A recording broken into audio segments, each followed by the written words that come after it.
And away we go. Well, looks like the microphone is working all right. Seems that the audio settings are normal.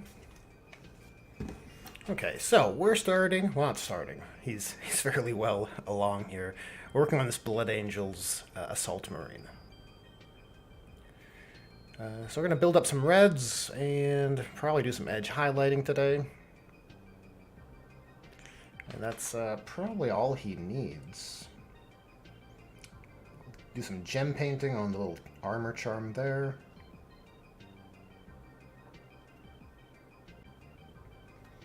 But first, I want to give this guy a purity seal. He had one at some point, and I think it broke off. So we're gonna do some backpedaling here. Before we get into the painting, just gonna create a bit of surface area. We'll brush on some primer after the fact.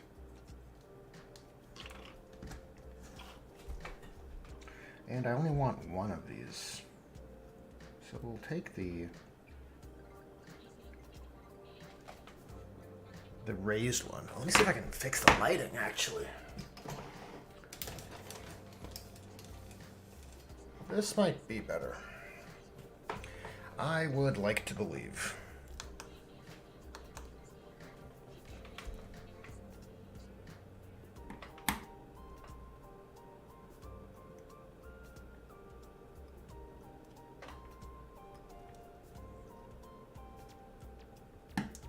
Oh god.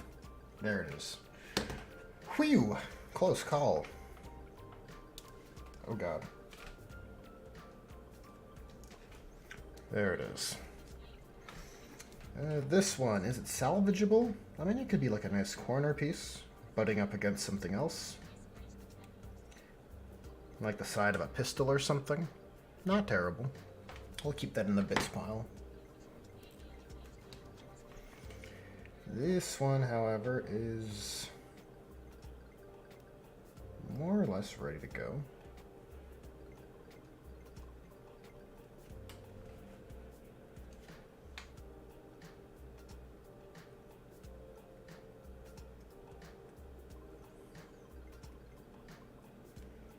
I'll just clean it up a little bit. It doesn't have to be perfect. I find if you apply enough plastic glue, it kind of enhances and blends in the effect of the waxy adhesion.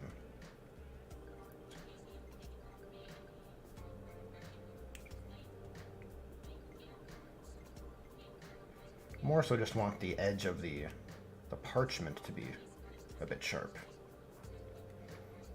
Okay, that should do. Let's do a dry fit. Yeah, something like this to suggest some movement. That's pretty good.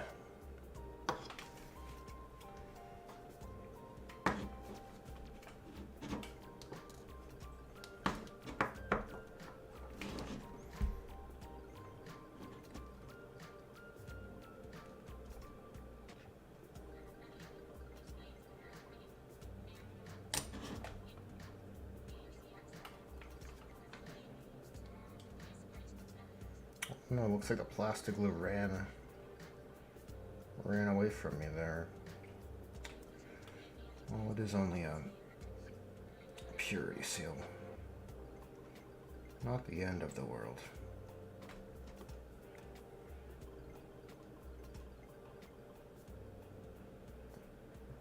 Alright. We'll give that a few minutes to dry. Liquid cement does dry fairly quick. The cure time is long on the extra thin, but the surface should be paintable relatively soon. We're gonna get the black primer out first because there's also some touch-up spots on this Blood Angel as well as an Ultramarine. This is Ali. This is Alfarius. Hello. Hello to you as well. Can only stay for like 15 minutes, but thought I'd drop by for a bit. Hey, that's much appreciated. Impromptu stream on my part, so I'm not expecting the usual turnout. But they are going to be a bit more frequent for the next few weeks, sort of as a compensatory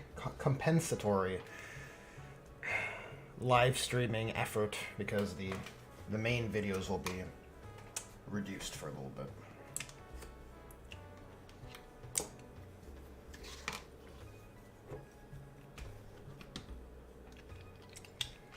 Main videos will be reduced. Damn Blueberry? Yeah, I know how you feel. But look, it's important to have the Ultramarines. They are important. Okay, a touch up there on the top of the jump pack. I had to clean up a bit of the supports, the 3D printed supports that were on that jump pack. So now it's a lot smoother. It was a bit of a mold line situation. Couldn't really see them until I had paint on. And I was like, oh damn, I don't like those.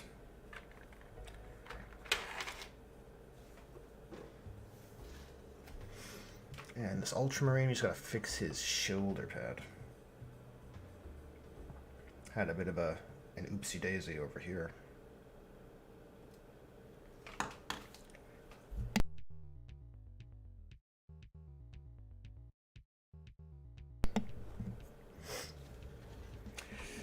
This is Alfaria says paint a Crimson Fist instead. Paint. I would. Look, I really like the Crimson Fists. Them and the Black Templars are solid, but this is very much a first founding situation here. And unfortunately, despite their OG pedigree, the Crimson Fists were cut. But if this was a second founding type of project, oh, they'd be in here for sure.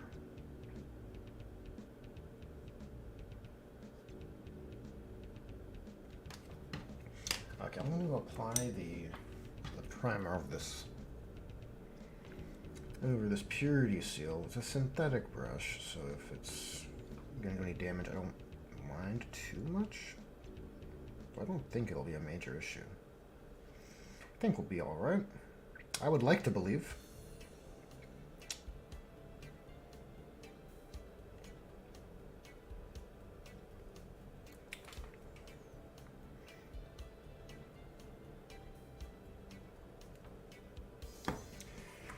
You know what though? We can just build up our reds.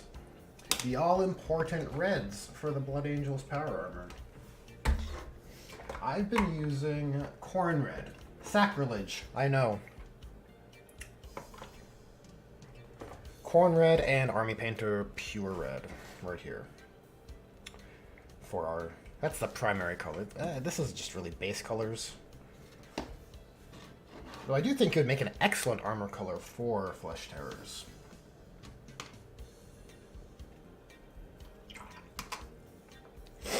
Will each player be in control of one model? In an ideal circumstance, yes, you can have... It would be best played with 4 players, each controlling one operative, working together, formulating strategies on the fly. A bit of cooperating, a bit of competing, that sort of thing. But you could play with one player controlling multiple operatives, right? It's not a stretch when you think about what 40k asks you to do regularly, controlling so many different types of units and so many more units. Go figure, a unit of 1 is easier to manage than a unit of 10 times 12.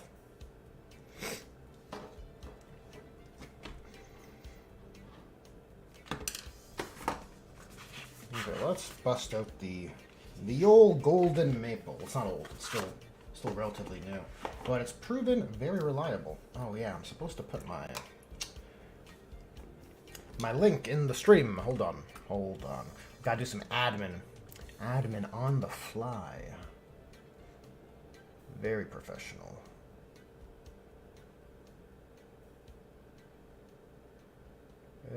How can I get in here? How do I get in here?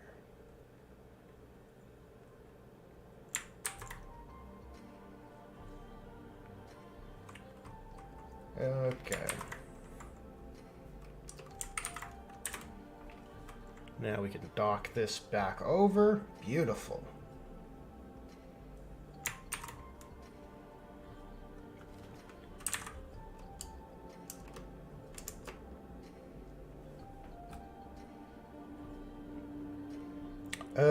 Whoops, can't do that.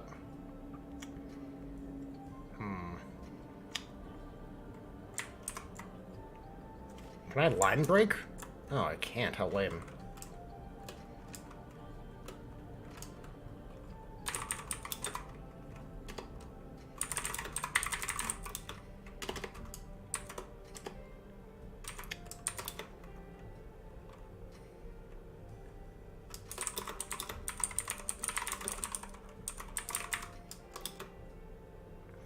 Okay, that should do.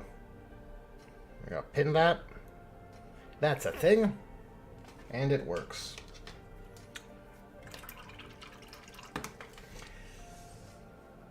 This is Ali. Look, I hate what YouTube's done. I don't think it's a setting on my end. I think it's purely some sort of update to how live streaming and the chat management works, because I didn't change anything on my settings, and now we got all these ats instead of the easier to read usernames. It definitely makes the chat look a lot worse. That being said, I appreciate the participation and company. Okay, this is Ali says at what the 40k. Okay, so hear me out. Make someone play a Lamenter so that everyone else has to be horrified of what Eldritch Horrors will come from them. Yeah, you could definitely have a Lamenter inversely affect people's dice rolls and wounding rates, just randomly, through their aura of bad luck.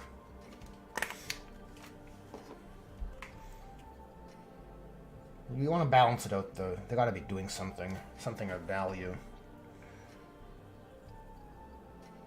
It's definitely a tightrope, or, you know, it's something you want to find a balance between your narrative rules versus your functional game mechanics on the tabletop.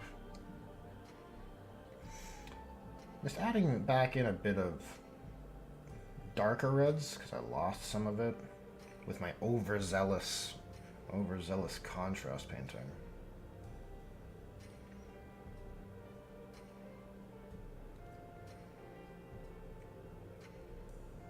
So I'm just trying to find the areas we want darkened. Probably in there. And it's just a mix of black and... It's a black primer, actually. Very crude techniques, but they're effective.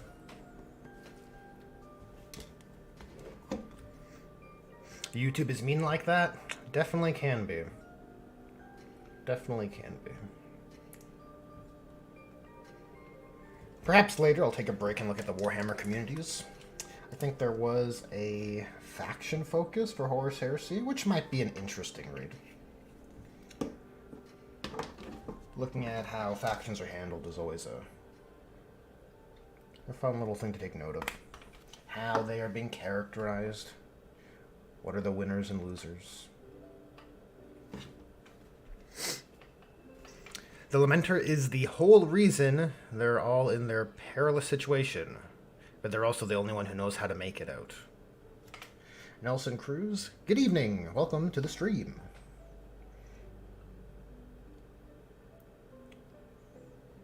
We're painting a son of Sanguinius.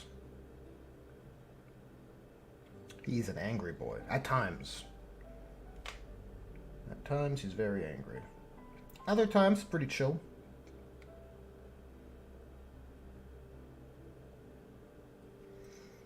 Okay, we gotta build up this backpack, that's for sure. It's looking a bit too dark.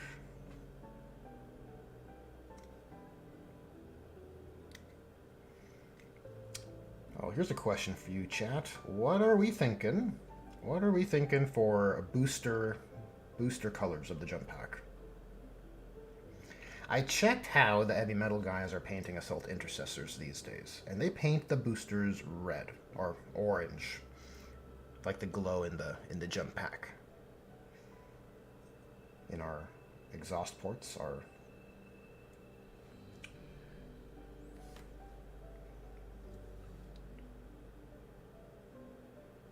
So now part of me thinks they did blue on the box art because they're ultra, or they did orange on the box art because they're ultramarines and that contrasts well, right? So do we follow that kind of train of thought and do blue? All right, do a cool color to complement our very warm Blood Angel.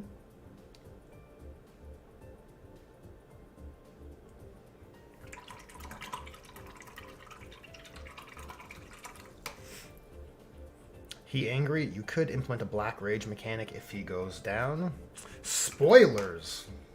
Stop leaking my stuff. Jeez. There's been a data breach, apparently.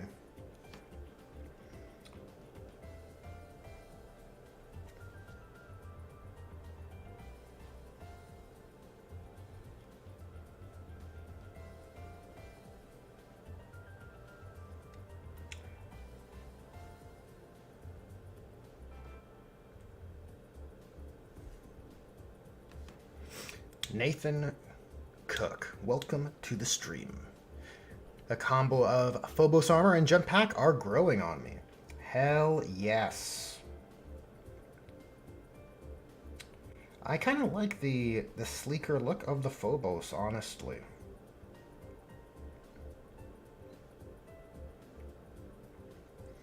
You know, when I think of old Lamartine, I feel like he had more of that kind of proportion.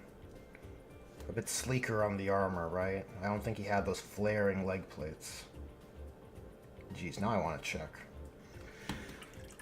I really like old Lamartine as a sculpt.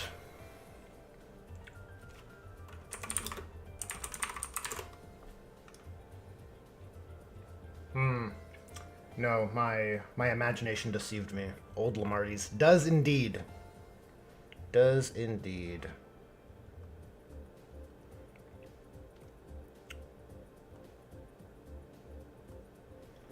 Have that, those flaring legs. As you can see. It's just his pose has more grace. More demure. God, I love that sculpt. It's so good. So much better than new Lamartine. I don't care. I'll die on that hill.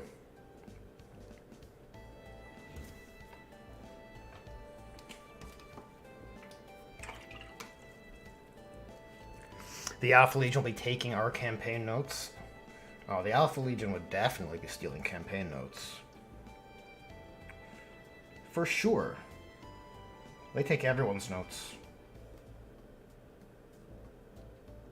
Always one step ahead. Conveniently one step ahead. They're almost too good at it. Suspiciously good.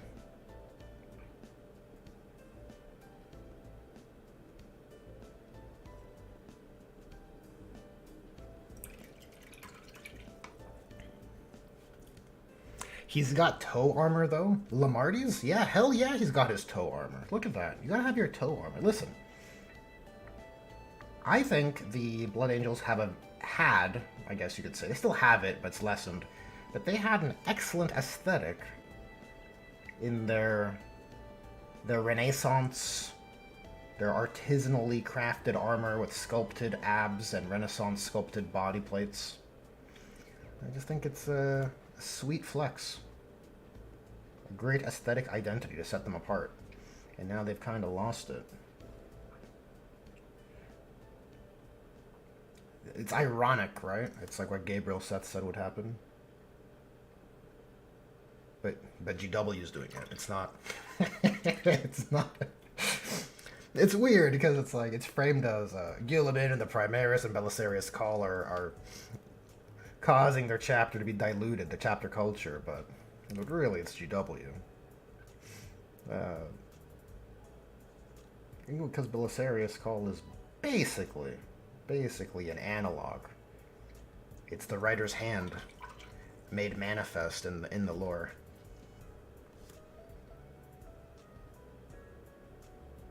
Not to say I don't like Belisarius Cawl as a character, but I think it's just pretty unarguable that's what he is. It's like, oh, we need to introduce something. Well, we have a guy for that. We have a guy who can invent whatever we need. It's actually kind of brilliant.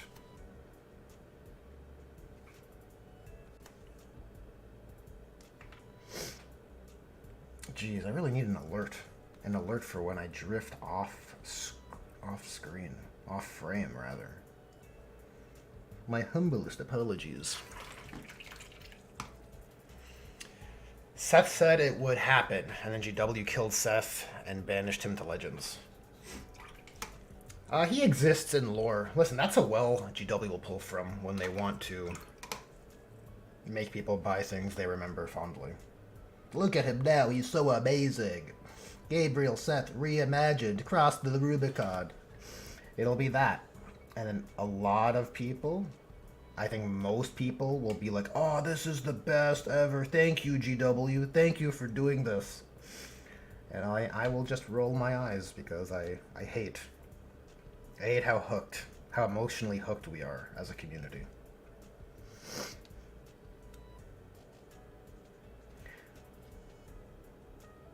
Thank you for taking away my models.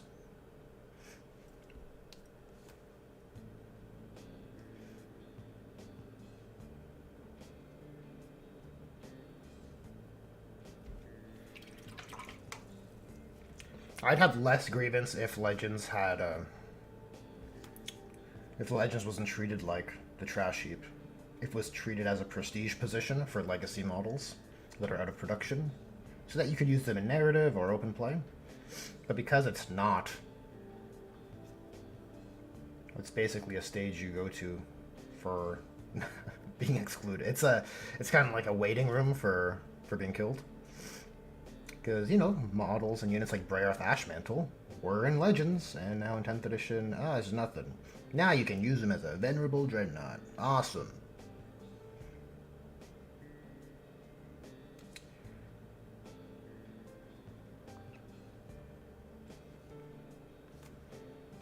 That is my rant on Legends. See, this Army Painter Pure Red, it does create... It goes on super thin, but I find the blends it creates are awesome.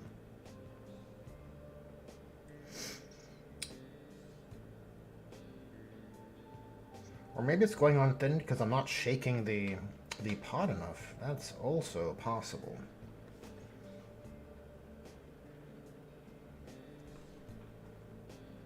There's always a chance of that. Okay, so for those primed areas, let's... I mean, do the parchments too. Let's get Steel Legion going. Some Steel Legion Drab. And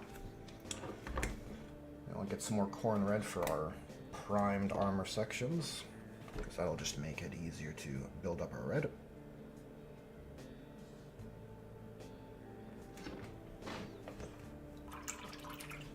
You take care, Alfarius. Thanks for snapping by.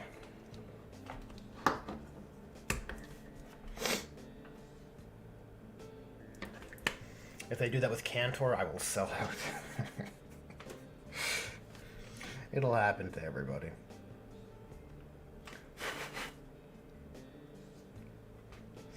Though it does seem like something is on the horizon for the Space Marines, so we'll see.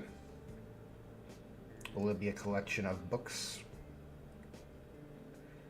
followed by single model characters for each chapter again, as per 8th edition? We'll see.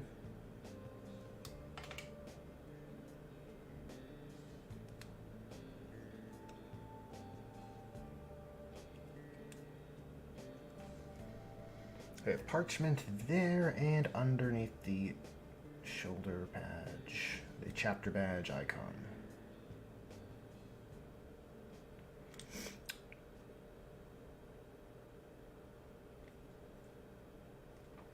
Yeah, this one again, I don't feel like painting a name. I don't feel like freehanding a sweet name for this guy, so I think instead we'll just say he must earn his name forever. That's why it's empty. I like that. Nathaniel, thank you for the $1.99 super chat. Nathaniel says, but he's not Alfarius. I thought I was, brother. Oh, we have two Alphariuses. Surprise, surprise. The Alpha Legion doesn't know who's who. It's the Spider-Man meme. Everyone's pointing at each other. I thought you were Alpharius. No, I thought you. It's called compartmentalization. No one really knows. And therefore, the truth of Alpharius' fate is unknown. Because even they don't know. Probably. And then GW can bring him back. Say, surprise!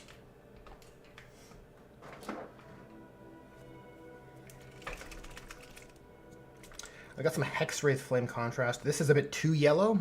I want a cooler green to contrast this, or to glaze over this little display pad here. So I put on, what color was this? Tesseract Glow? But it's ancient. It's an ancient Gen 1 contrast. It's not even Gen 1 contrast. It's a technical paint from before contrast. And it just is not even close to as green as it is supposed to be. So we're kind of stuck with that.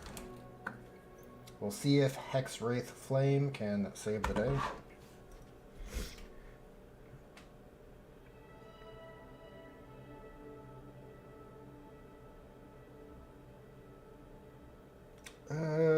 Kind of. We'll see. I don't love it. I don't love it. It's probably adequate. I'll probably live with it. Yeah, we're gonna be jumping around all over the place. We're painting by vibe here, right? Look, you can be a technical painter, paint by number, paint by part, paint by process. But sometimes you have to let the brush guide you. And then it's like, oh, okay, we'll jump back to the armor, maybe paint some fingers, and then we'll jump back to the parchment, and then, okay, that parchment's drying, we'll go do some eye lenses. Well, actually, I think this guy's eye lenses are accounted for. I think it's pretty good. Look at these eye lenses. They're green. They're green with a subtle change in hue. A little white spot in the corner. That's how they do it, right? That's how they paint those OG Space Marines.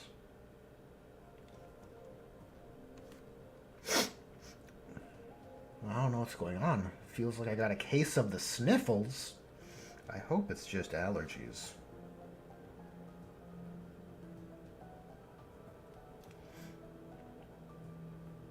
I would like to believe that my body is strong. That if I were to get sick, I could just will the sickness away.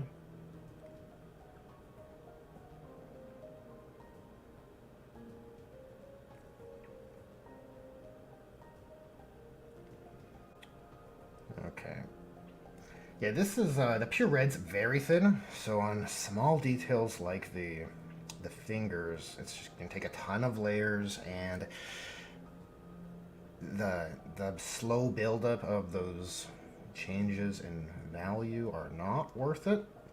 I think you just want to go in with a pink or an edge highlight color and just nick those fingers, just so they pop a bit stronger at a distance. For the smaller details, kind of require that readability boost.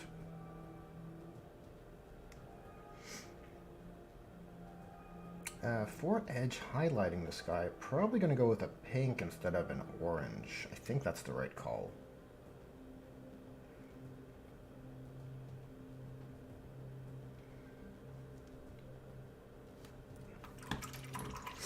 Nelson Cruz says that chainsword is so cool. Yeah, I like the double-edged, more old-school looking chainsword. Right? It feels a bit more savage, a bit more furious. It might be a Space Wolf chainsword from the Primaris upgrade sprue. I can't recall, honestly, where it's from. It's an old bit I've had. But I attach a little blood vial, right? So you know it's for Blood Angels now. It's a little trinket. Little reminder.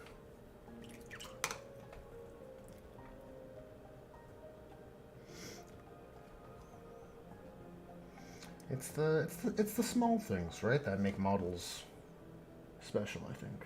The small little details, little accessories. And something about reds. You get some good changes in value. I think the shoulder pad is more than adequate. I don't have a Blood Angels decal sheet. Well, actually, I do have... What is this one? The Indomitus? No. This is the Leviathan decal sheet. So there are some yellow ones. And yellow is for Second Company. So, I don't know if it's too big, though, because this was all for Terminators, right? This decal sheet? Should have...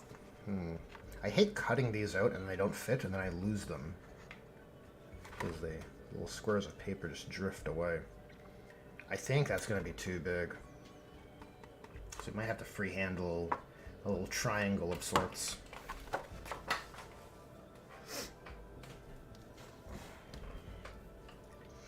Which is okay. Freehanding shapes is much better, much more preferred than freehanding names on parchments. It's definitely my least favorite thing to freehand. There's just very little room for error, right? Typography, man. I tell you.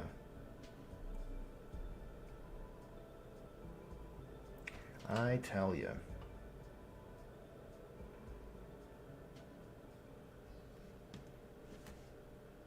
Okay, we have to build up this.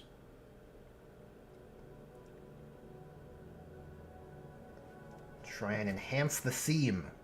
Enhance the seam by breaking up our values a little bit. I think it'll look real good.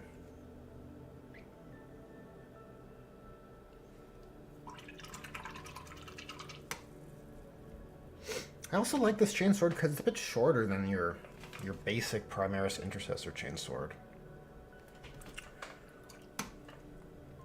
I'm a big fan of the 30K, I think the old Mark III chainsword. That could be attached to your hip. That was a sweet bit. And it just has a good aesthetic, too. Look, I think that screen works. I think that looks rather nice, actually. I think once the value's built up on the armor, it'll look real nice. Okay, let's do a second coat of our parchments. The all-important parchment.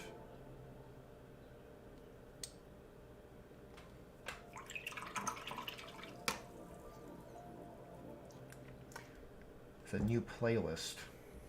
Got a new playlist today. We're doing Shin Megami Tensei music. Which, so far, is proving to be relaxing.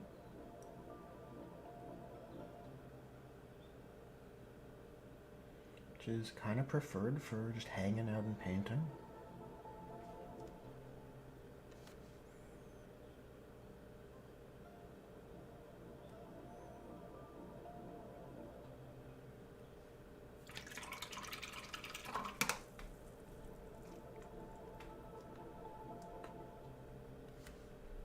We do have some errors on these buttons we got to clean up, though.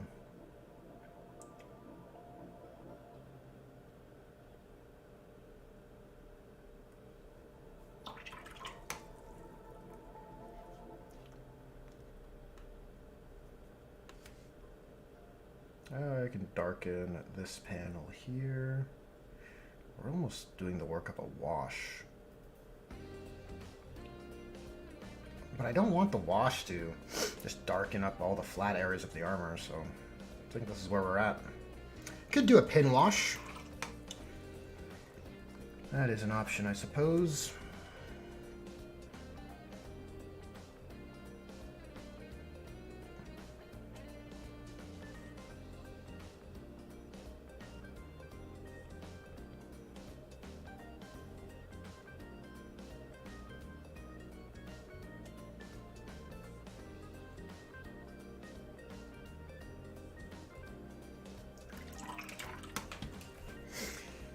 Nelson says, finally finished my Leman Russ today. Now onwards to the 120 plus infantry. Yeah, dead emoji for sure. And the Octoblade. What's an Octoblade? It's like an 8-sided sword. What is that? Or it's a sword for fighting octopi. Let's do some Googling. The Octoblade. We'll type in 40k, see what that gets me. The Octoblade. Oh, it's a Baneblade with all the variants. Jeez. Yeah. What's the worst? 120 infantry or the Octoblade? Both are monumental in their effort required. Damn, Baneblade looks awesome. The rarely seen Baneblade.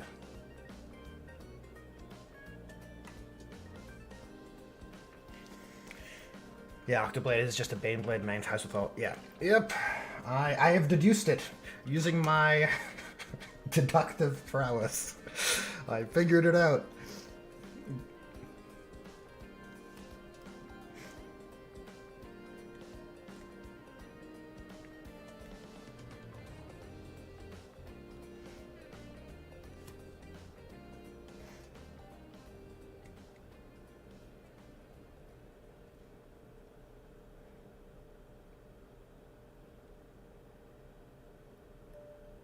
Yeah, I thought maybe it could have been a typo. Well, yeah, no, it's probably a thing.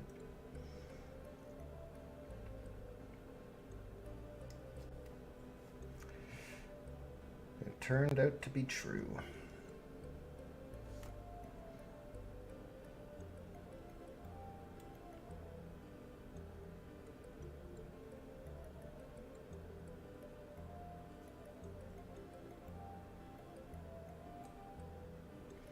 I think the jump pack with Phobos armor. So I've done this on my Firekeeper's captain, mainly because Reaver bodies were just better for jump pack posing before Assault Intercessors were available. But I kind of like the sleeker armor for fast attack choices, or for units which would be fast attack. It seems par for the course. Be a bit more mobile. I mean, I guess from an in-lore point of view, you're a little less defensible. You're trading defense for mobility. But Blood Angels like to go in, you know, landing upon wings of fire and all of that.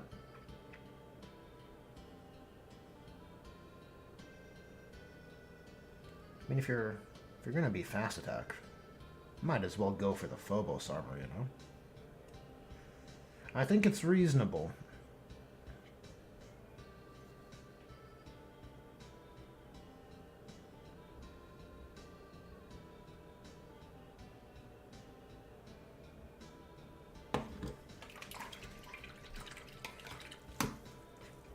Nelson says 120 infantry is worse for sure. At least it's Krieg, so no faces to paint. That, oh yeah, that certainly makes it better. Yeah, I've been enjoying painting faces on the Stormcast I was doing, but if it was a whole regiment of guardsmen, that's a tall order. That is not the same. I think you gotta embrace the dirty soldier aesthetic with just dirty faces covered in mud and soot. You can't really make out anything. And it would probably look good enough at table distance.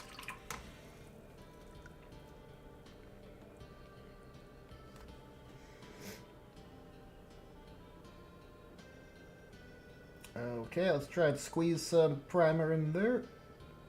Will it fit? Yes, perfect.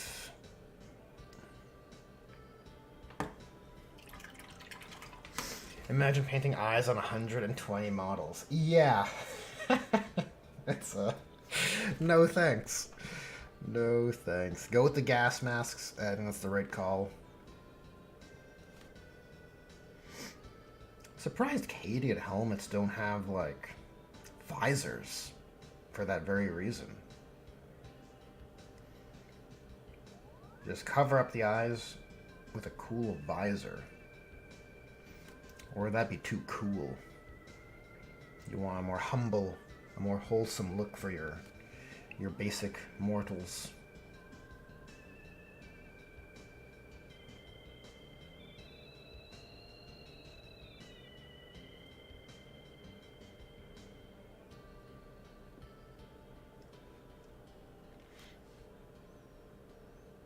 As an orc player, the eye problem is real.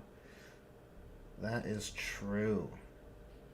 Yeah, you have no helmets for orc. Oh, they have hats, right? Don't they have hats? That doesn't cover up the eyes, though. I guess you gotta embrace the white. Just all white eyes, maybe. You gotta find a trick to get around your eyes.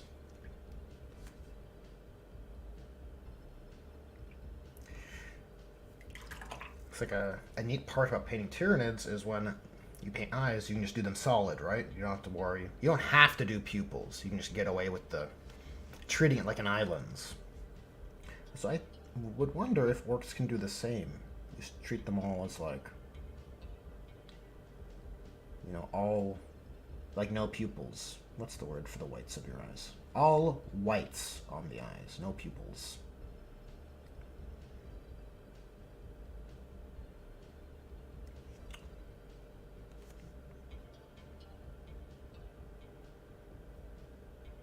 Okay. Gotta build up the helmet. Yeah, that's pretty key.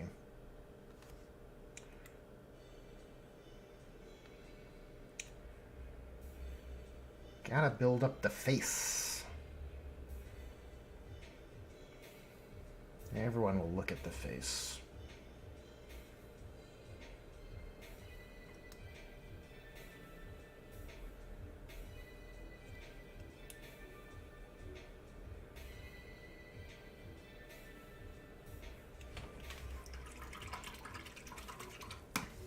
Flight of Icarus, welcome to the stream. Hoping a Krieg outfit sneaks its way into the next Darktide store refresh. Is there really? Is that not a thing? I would assume, look, playing Darktide, the mortals, like like you're not playing as Space Marines, so I would imagine all the regiments would have been flexed already by this point. It's not like the game just came out. Now, I know not all regiments are as popular as Space Marine chapters, but look, I think you gotta put the effort out there and treat the factions with that same level of reverence, rather, if you want people to start behaving that way. Right?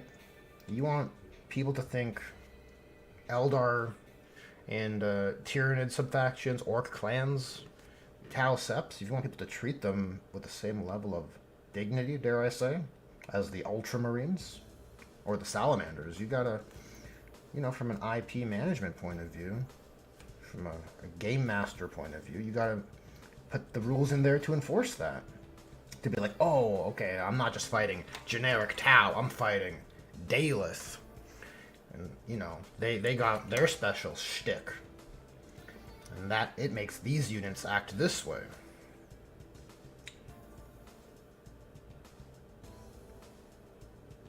And I think that carries over to even Darktide, right? Get some Catachan outfits in there so people get it. People can appreciate how big of a deal Catachan is, how cool they are. You know, if it bleeds, we can kill it, right? That should be the chapter tactic or whatever, the regimental doctrine for their regiment. If it bleeds, we can kill it. I think it fits, and it's a fun meme. And Games Workshop knows that it's basically a Predator homage, that faction.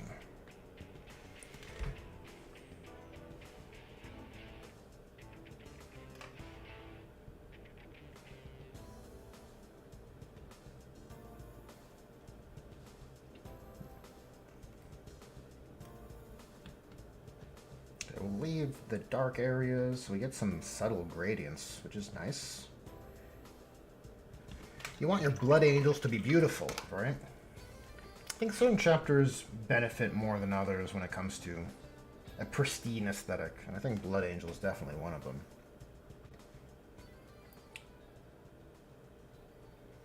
Alright, they should be beautiful.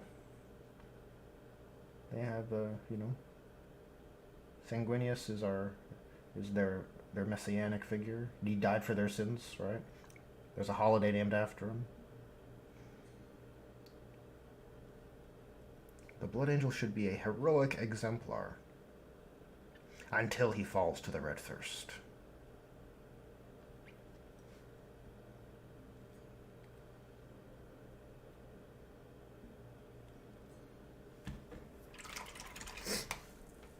Zulsnez, welcome to the stream. Try doing eyes on Imperialis without splatting the rest of the face. Look, it can happen. There's certainly a process and a trick, and let's not mess around. It is a skill issue as well, right? Brush control is hypercritical for painting faces.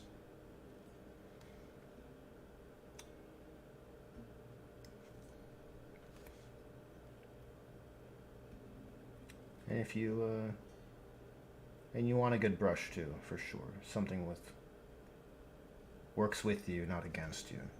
Speaking of which, if you're looking for good quality brushes and you want to save some money, I do have a affiliate link with Golden Maple, pinned in the stream chat and in the description.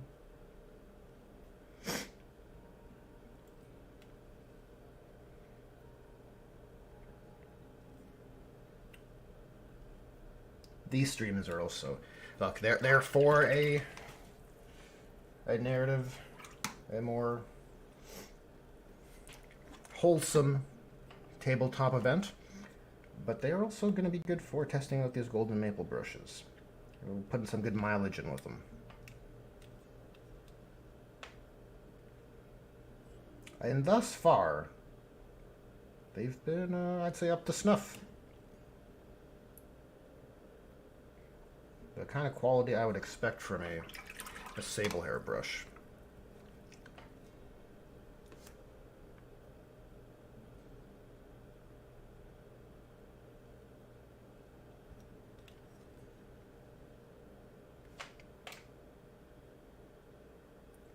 I'll try and enhance those gradients on the jump pack.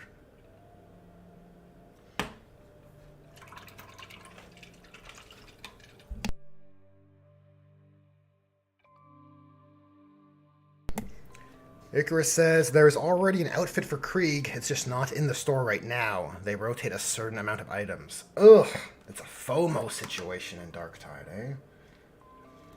I'll be honest, I bought Darktide, and I dropped off pretty hard because I felt so bad with its relative amount of content compared to Vermintide. And yes, Vermintide is much older and has many more updates. But I feel like, I don't know, is it not fair to compare one to the other? I mean, they exist. Even without the DLCs and expansions after expansions, it just left me so wanting. So I haven't had it installed for a while. I figured I'd go back once there's been a whole bunch of content added back in. Check it out. I think when I last played, they just added skill trees, I think. Which is probably like an old update by now.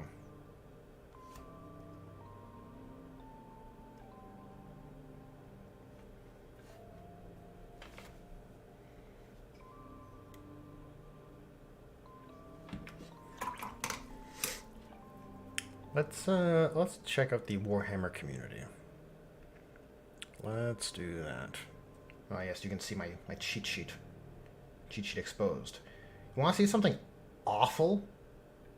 Okay, look.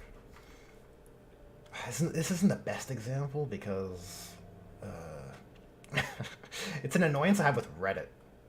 If the pictures are too low res and you want to zoom in, it's awful for zooming in because it just zooms out. Look at this, amazing. This picture is very high res, so zooming in is fine. But on anything of like,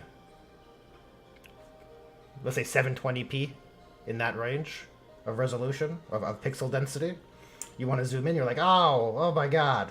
Thank you, Reddit. Anyways, I want to take a look at this Loyalist Astartes faction focus.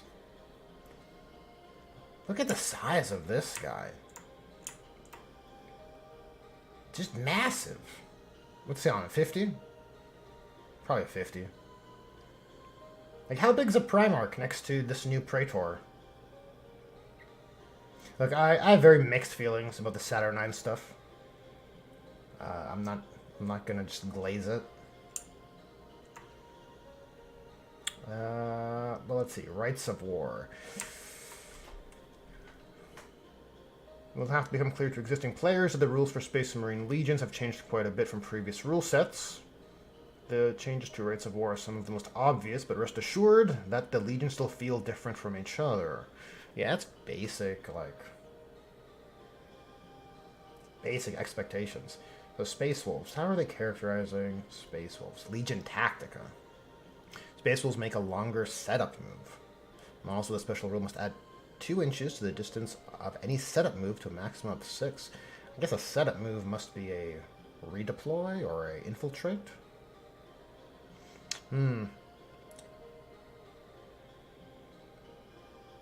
Oh.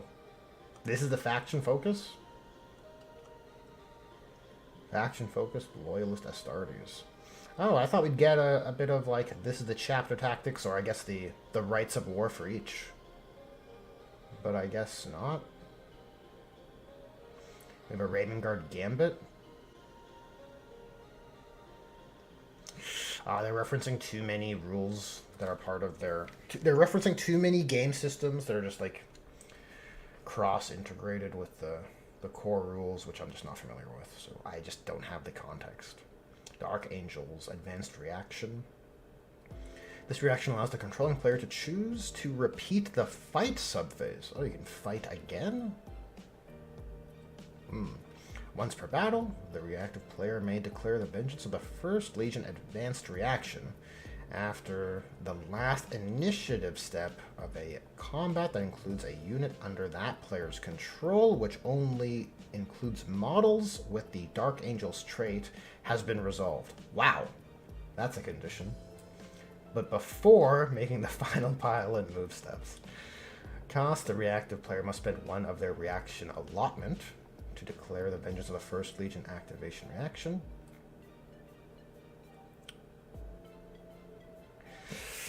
So we... Okay. And the benefit is the target unit is always a unit in that combat, which only includes models with Dark Angels trait. That unit is the reacting unit. I get this impression, and I'll probably ask Maka this next time I talk to him, but I get the impression that the Horus Heresy rule set has this, like, fondness for this older aesthetic of text layout in how they write rules. They don't want to make things, like, easy and snappy to read, like in Age of Sigmar, which has a much trendier graphic design in how they lay out rules, right? This is very easy to read, right? And even in 40k, it's just, you know, a stratagem costs 2 CP. It's in the top corner of the stratagem. It's easy to read at a glance. Whereas for this, like, cost is a whole paragraph that tells me I must spend 1 of my reaction allotment. And is this choice purely just because the old black books had this style of rules writing? But I don't think this style of rules writing makes sense if you're adding in these kinds of mechanics to your game system. Well, that's definitely a question I'll ask Maka in the future. It's an odd one. It's an odd choice, I think. Let's get back to important business.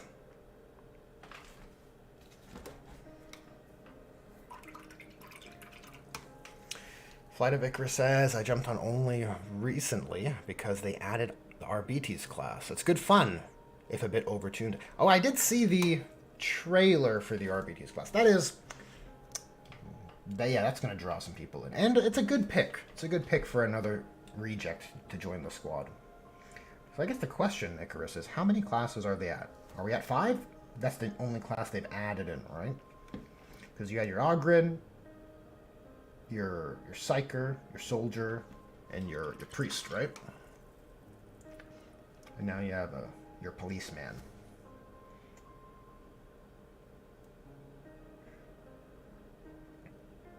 Yeah, our RBDs definitely have... I mean, I was going to suggest that they're a small fan base, but I think it's pretty popular, honestly. I think people like Judge Dredd, and it definitely hits that. Definitely hits that energy.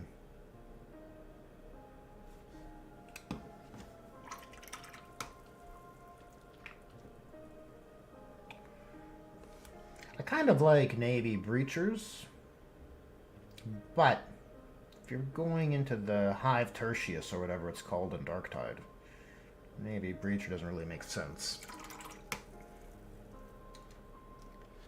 But why not? Why not have a new zone? I mean, you can breach. You can do Navy-style breaching in the underground. Why not?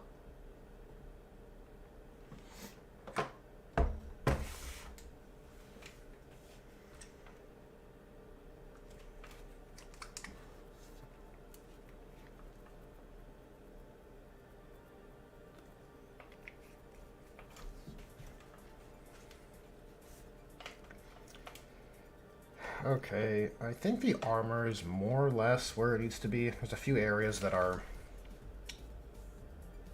lacking. I want these forward-facing or these upward-facing panels a bit brighter. Wait, yeah, now I'm on screen. This panel here on the shoulder pad, it is player-facing. It's a player-facing section of the shoulder pad, so I think it warrants more attention. It'll also help the readability of the chapter badge, I think.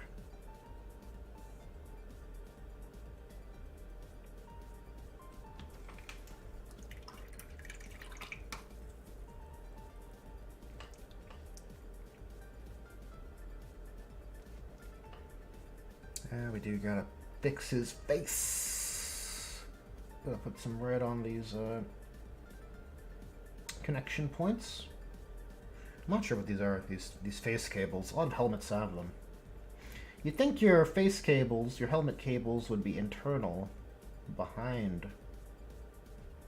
the helmet, behind the armor, but it does make for a cool look.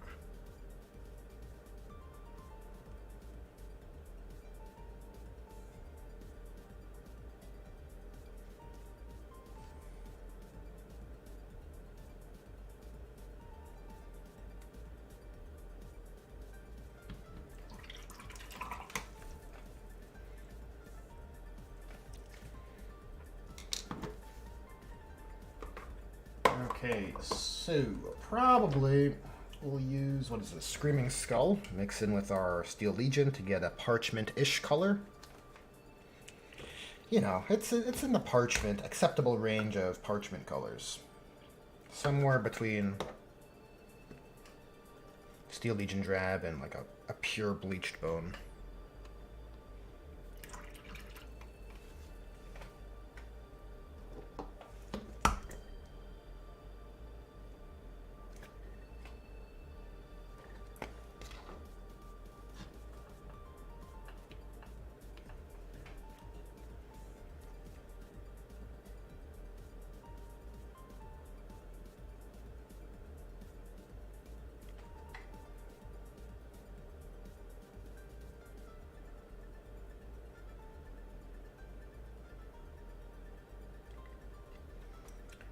probably do a few passes, but I'll drastically bump up the brightness in between each.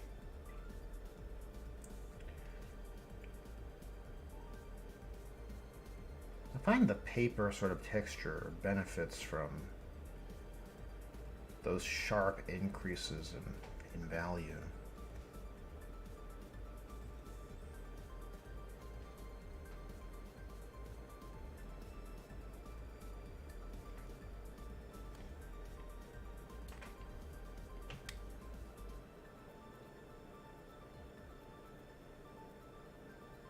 I'm just going to create little blocks. Little blocks of... what color was this? Screaming Skull? Yeah, something in and around like this. It is pretty adequate.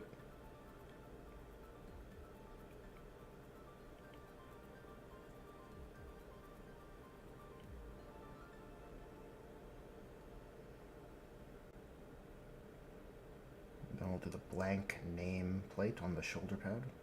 Maybe it's not a nameplate. It's kind of a small parchment, right? Maybe that just would say ball, you know, one of those kind of shoulder pads.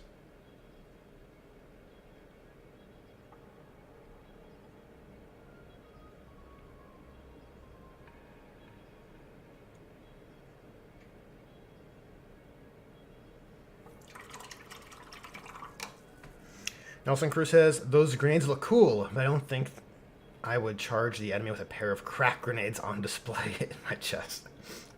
That is true. Yeah, I think you have the option of crack, shock, and frag on the old Reavers kit.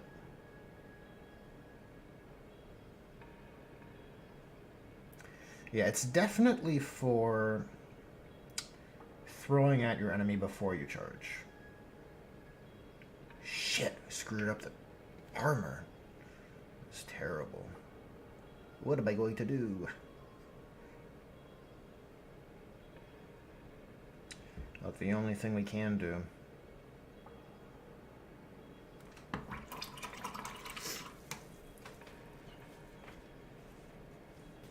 Yeah. You know, to use a game mechanic justification. Yeah, those grenades are there for that stratagem, you know? That super OP stratagem that I'm not jealous of at all when I play Tyranids. Just the luxury the luxury players have of grenades and tank shock is baffling to me.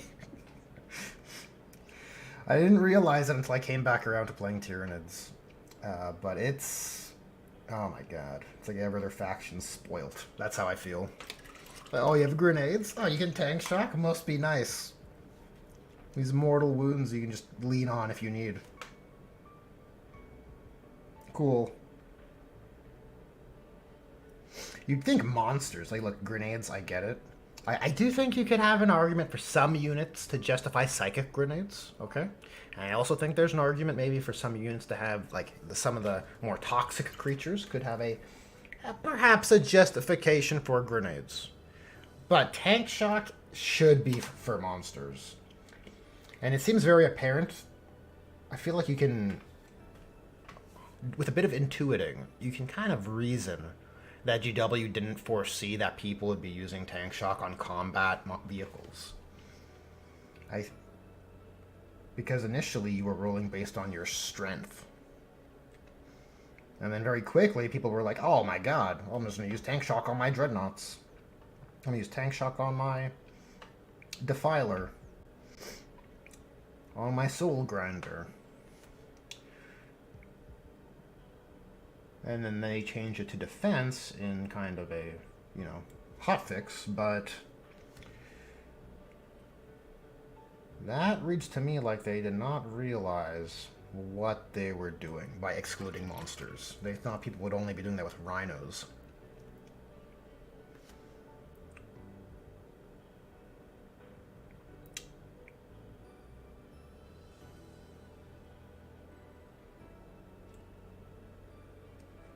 think a more preferable fix probably would have been to limit it from walkers.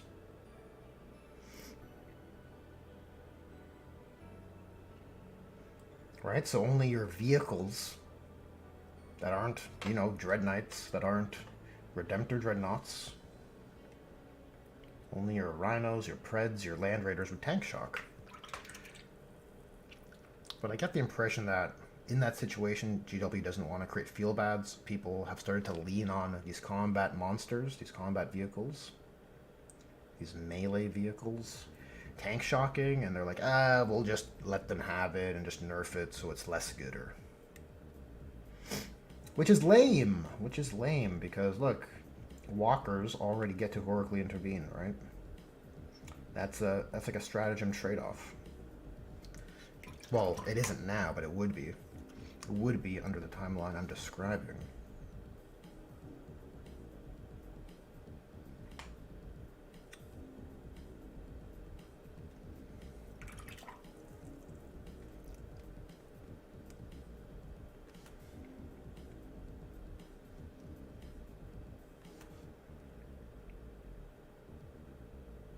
Gotta paint his tips. Gotta paint your tips, guys. Can you even say a model is painted if you haven't painted the tips?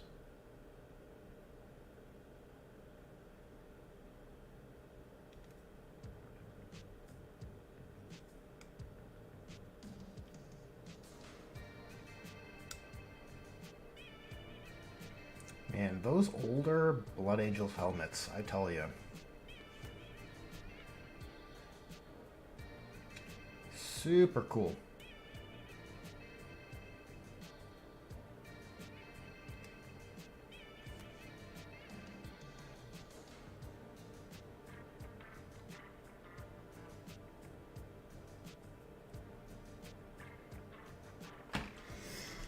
Okay, let's do a little bit of a lean back and evaluate. This foot is fucked. Backpack's good, I think. Good. Oh, well, that panel was nothing. And his butt plate. Gotta do the butt plate.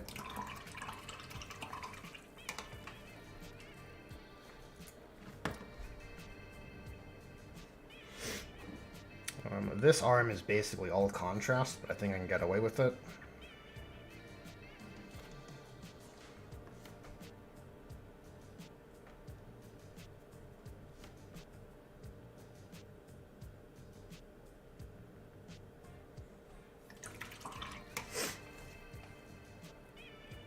Nelson Cruz says, I put those bits aside for a couple of my corpsemen.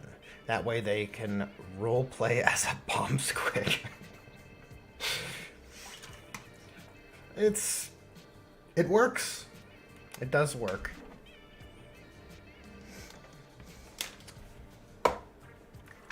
It's an effective use of grenade bits.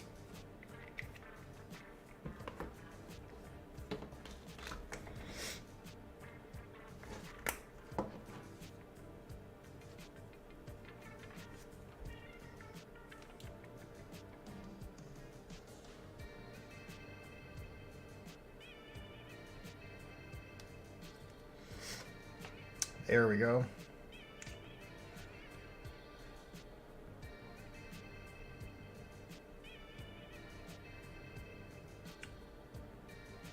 There we go.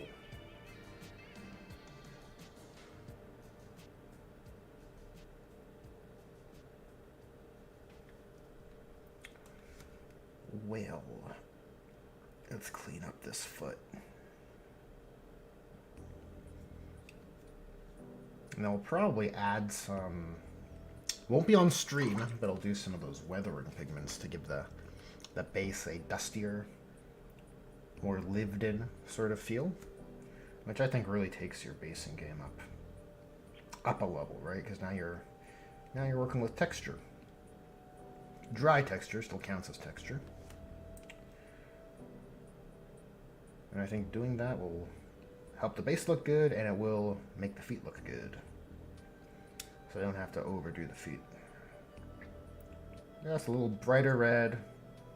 That should be adequate.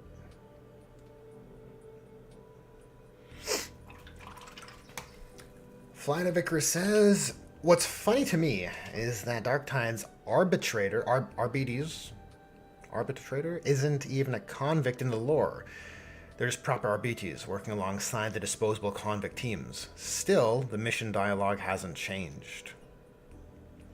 So you get a bunch of higher-ups talking about how you're just useful scum that has an execution coming up soon.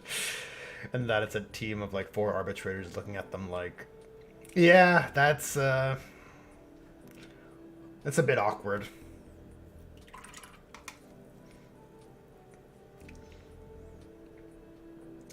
Wouldn't the easy fix just to say it was an RBTs that is serving penance, something to that effect, right? So he's effectively able to be treated as a reject. All the dialogue would work. Isn't that part of the character creation? You choose your sin or whatever. I can't remember. It's been forever since I played. But I feel like I might be thinking of Conan Exiles. I can't. But it might be. No, I think it's Darktide. I think when you make your character, because unlike Vermintide, you're creating a bespoke character in Darktide, right? And I think you choose like your backstory.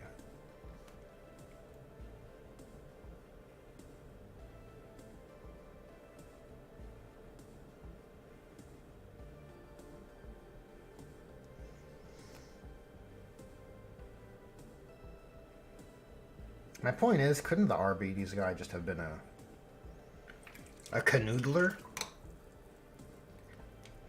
That's a word, right? Couldn't he have been a bad guy who canoodled funds, or a bad cop, if you will? He didn't best serve the Emperor's people.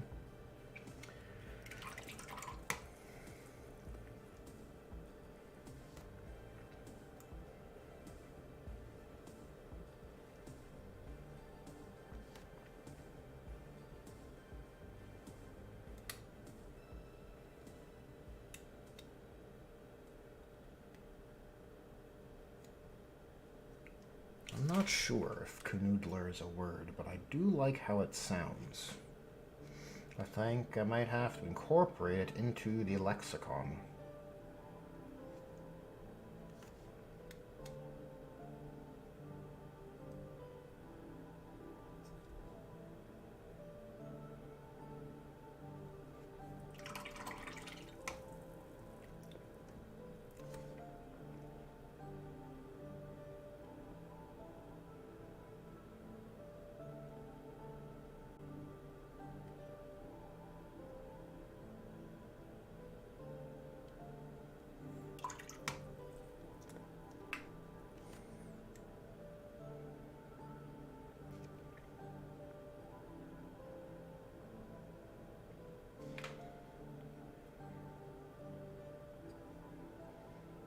We'll take a little bit of our extra, or our excess pure red, and just glaze that over here. Just, even though this armor is fine, I do want it to be working with the rest of the materials we've put down.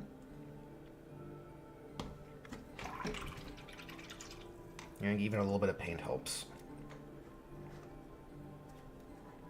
Okay, that part of the shoulder pad trim is upward facing, so we will just add a little bit of brightness here. Oh, I want it to be brighter than that, though. And my pure red on the palette's running low.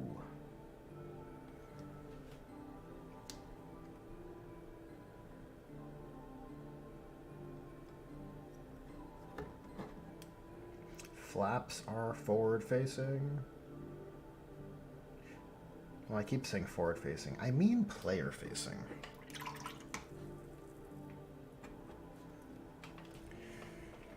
Okay, that is adequate, I want to say. Adequate for the armor buildup. Pretty cool. Pretty cool. Maybe we can start moving on to weapons. Weapons and pouches. Our black components, because they will break up the red, and I think once those are in place, everything will pop.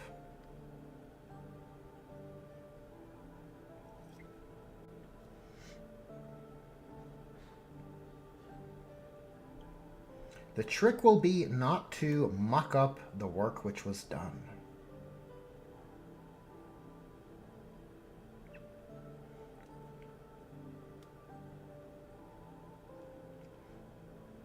I'm not trying to drama farm, but there's always a chance of tragedy followed by despair.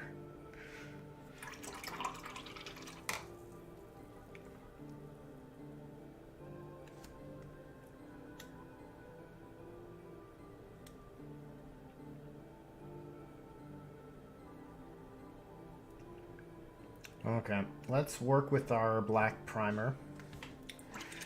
I'm gonna mix in some gray. Some gray. What do we got an old Eshin gray here. Seems appropriate.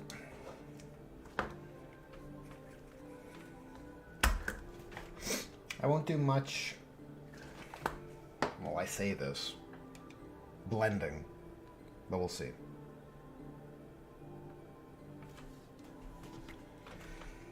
For sure the weapons are more important than pouches.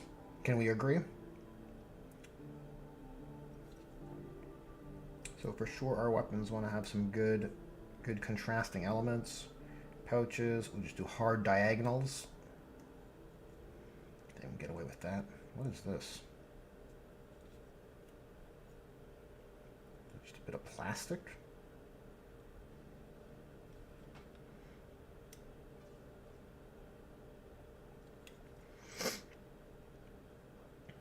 Okay, and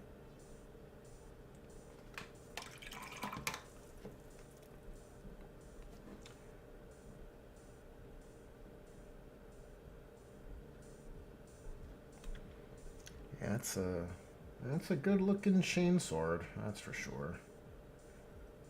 It like actually looks kind of sharp. Sometimes the chain swords look so like they wouldn't cut through anything. It's like the teeth look more like squares, but this one looks pretty good. You guys want to clean up these blade edges. Alright, not the blade edges, the weapon casing edges. That's what these are.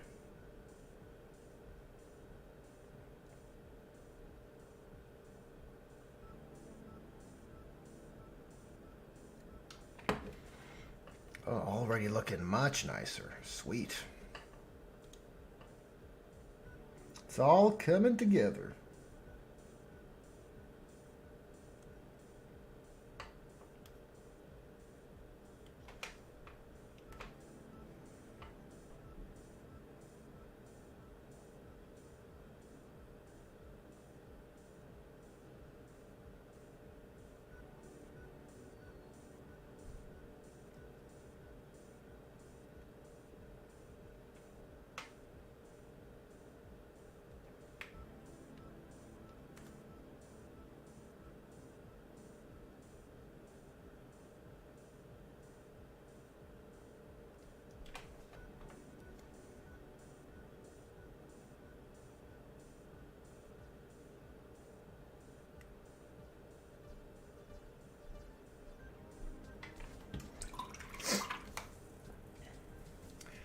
Nelson Cruz asks, I see I got some messages I missed here. Nelson Cruz says, is this Blood Angels for the same event as the Dark Angel from the last stream? Indeed, it is. Yes, he is. There's one for each chapter.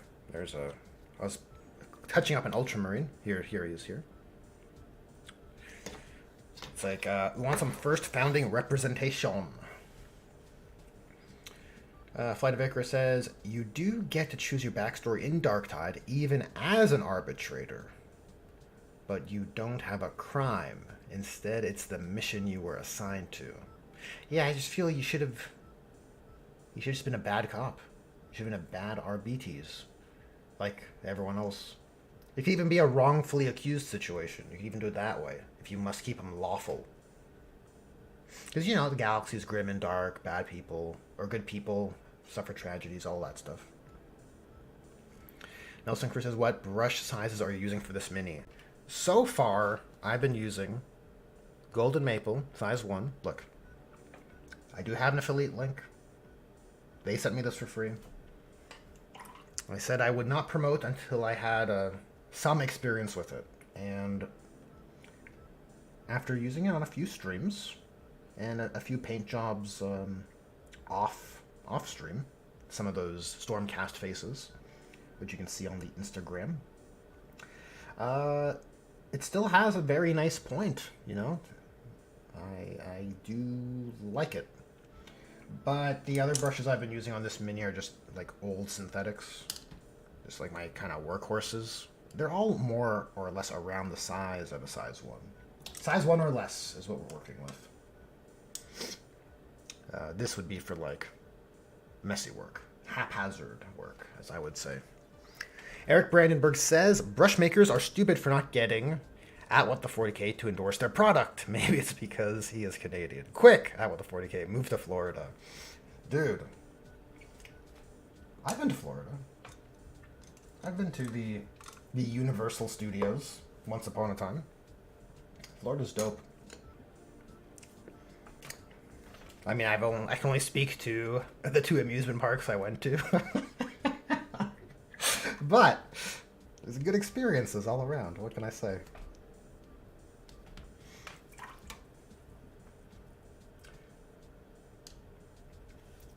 I like the Keys from a landscape environment point of view. The Florida Keys are something, I think, pretty iconic, like pretty special as an environment type, you know, as a setting.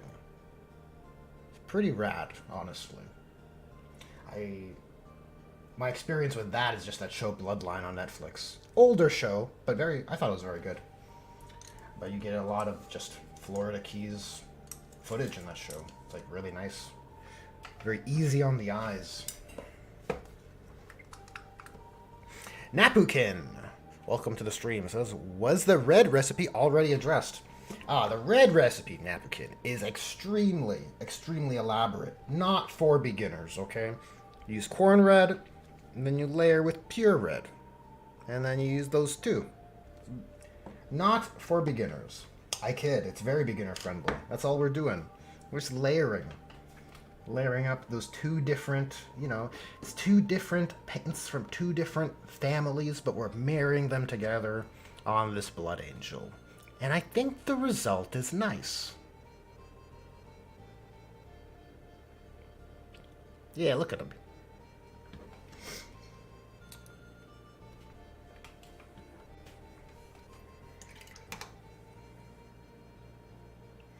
Nelson Cruz says might actually order in some from Golden Maple. 0, 000, and 1.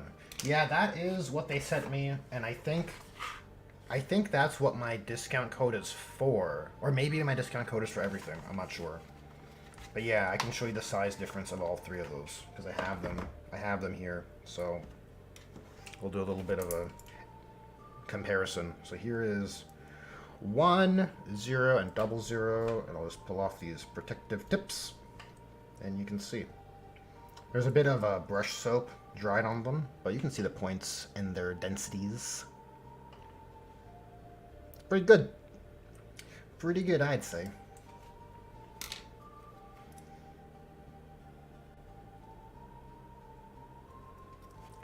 I mean, what other sable hair brushes have I used in the past? Winsor Newton's Redgrass Games. And I think I might have an old one, much to my dismay, that has become a workhorse just through use, right? It makes me sad when you have a brush that's seen you through some epic paint jobs, then you see it's lost its shape. It's all sad. It's a shadow of its former self. I feel bad for the brush in a weird way. Like, oh no. Look at you, you're so old.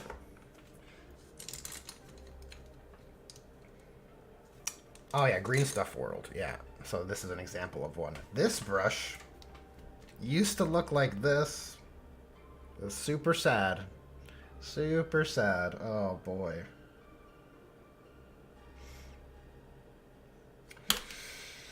I don't know.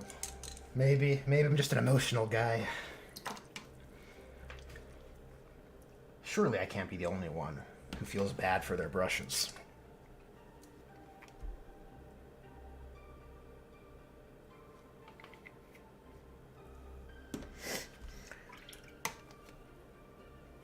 Napukin says, thanks, that's about what I wanted to go for. Right on, Napukin, right on. Eric Breinenberg says, out with the 40K, well, Sam Bennett and Sam Reinhart are very happy with the move. Well, I don't know who you're referencing, but they sound important. And yeah, I think it makes sense to be happy with the move. I like a lot of what's going on in Florida. Pretty cool. I mean, for the most part. It seems pure.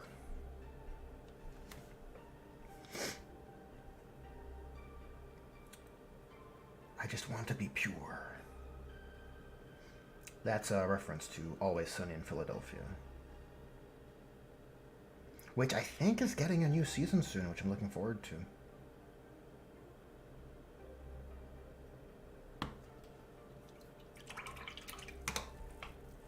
Very much looking forward to more of that show.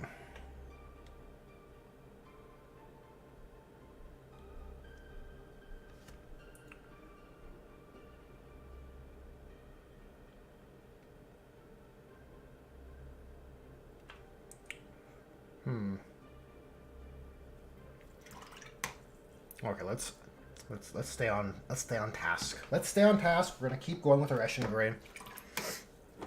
Nelson Cruz says, what the 40K. The discount code does apply for what I want. Plus free shipping is nice. Oh, nice. Sweet.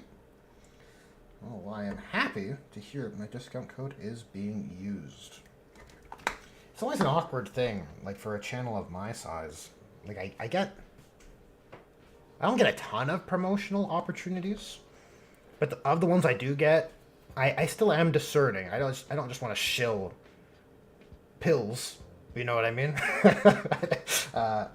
But I do feel kind of awkward when someone reaches out and I'm like, oh, okay, brushes. I could use brushes. I could evaluate them and see how they go. But I'd feel a little awkward if it's like they sent me something for promotion and then no one buys it, or it's not used. Not even any clicks. It feels weird.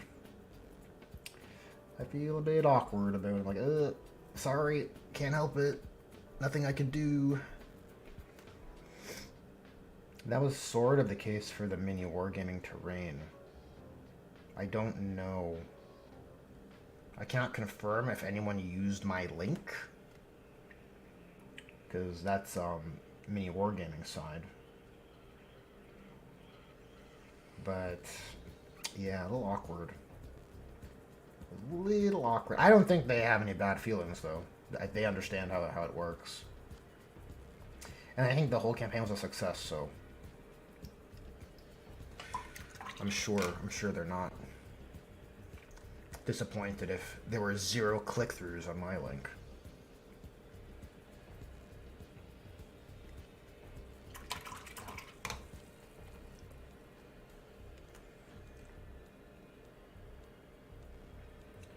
I do want to pay them a visit at some point.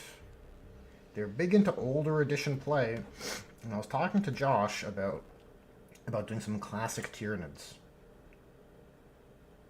Classic Tyranid Bat Rep. High Fleet Gengar. Playing with rules from the before times. But I told him I would do it after I finished the Norn project, which has been put on the back burner because of this project. It's like, oh boy. The problems of the first world. Yeah. Feels silly to complain about it. Disregard. Eric Brandenburg says, I get sentimental about my brushes, HVAC hand tools, and my farm implements. Okay, good. I'm not the only one. How do you not know who they are? You are Canadian. They are big-time NHL players. Oh, you see, Eric. This is because This is because I am not a sportsman, okay? I'm not a sportsman. It's kind of like a ongoing joke in my friends group. And it's I play into it, obviously. But if I know they're talking about basketball, I'll make a reference to the Stanley Cup or, you know, the World Cup or incorrect sports references is my point. Because I'm just not, I'm not keyed into that. Never been too big into sports. I did play a bit of pickup hockey casually, but in terms of following sports, not really something I do.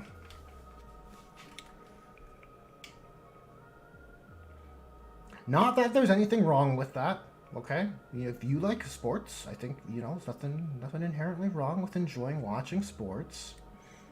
It's just not something I particularly enjoy.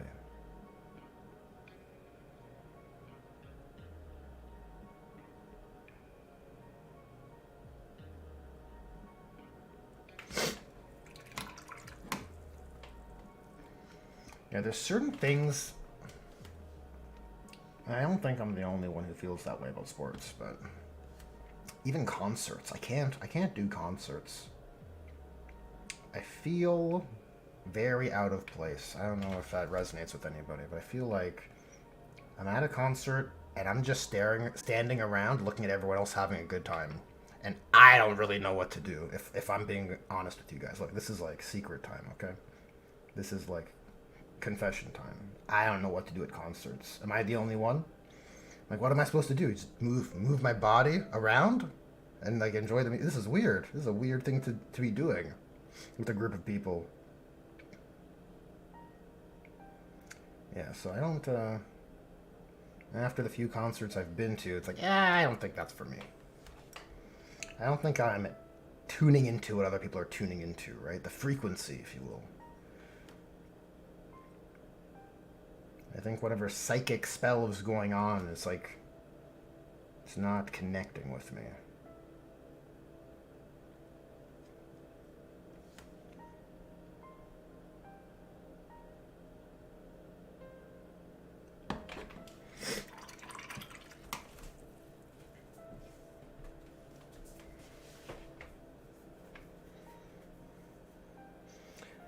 Eric Brandenburg says, out with the 40K if you if you like Always Sunny, have you ever seen The Mick yet?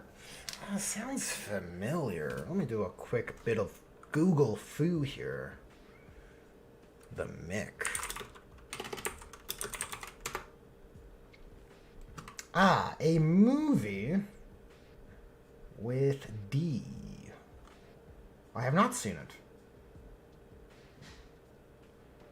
Oh, it's on Netflix. I could watch this. I can watch it immediately. Oh, it's on Disney Plus. Or it's on Netflix. I'm not sure. Oh, it's a show. TV series, yes. That's interesting. I might check that out. I might check that out if it's in line with Always Sunny. If it's more similar than different.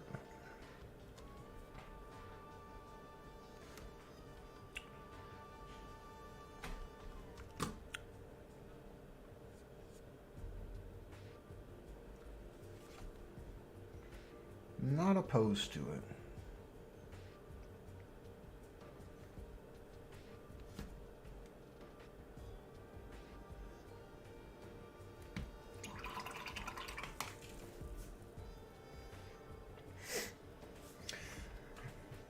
A Canadian who is not into hockey?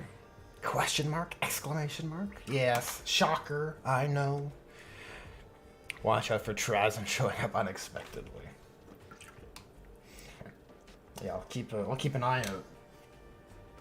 I'll keep my Omni Scramblers nearby.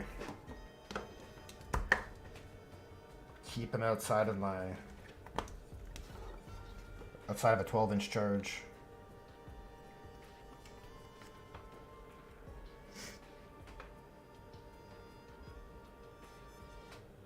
How are we for time? Okay, an hour and 40? Approximately, okay.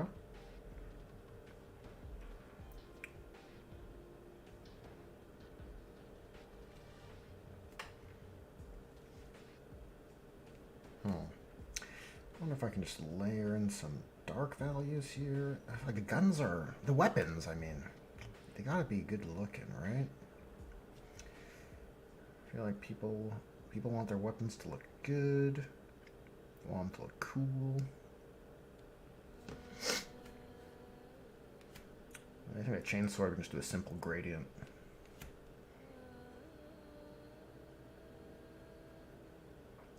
Just a simple gradient along the flat.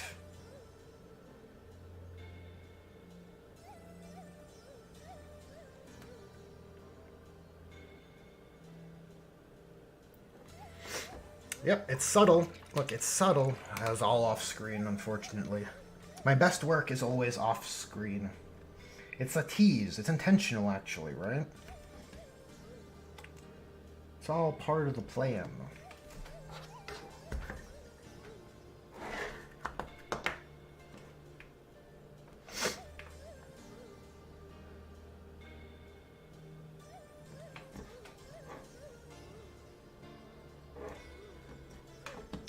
Can I bump up this gradient a bit?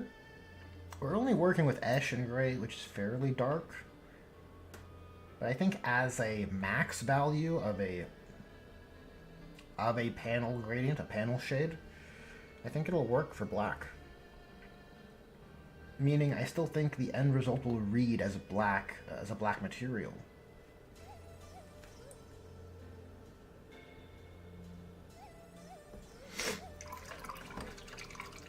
And I'm only going to do that on the top half because the bottom doesn't need it. It's not player facing. It just needs to be flat, filled, you know? Where's my paint bucket tool? We just want to fill that. That's what we want to do.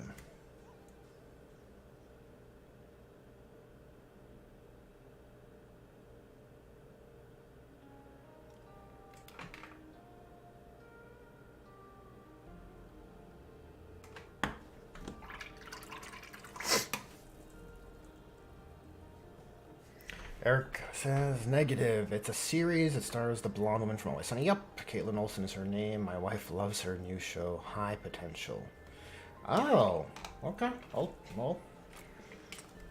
look into both of those. I like her a lot.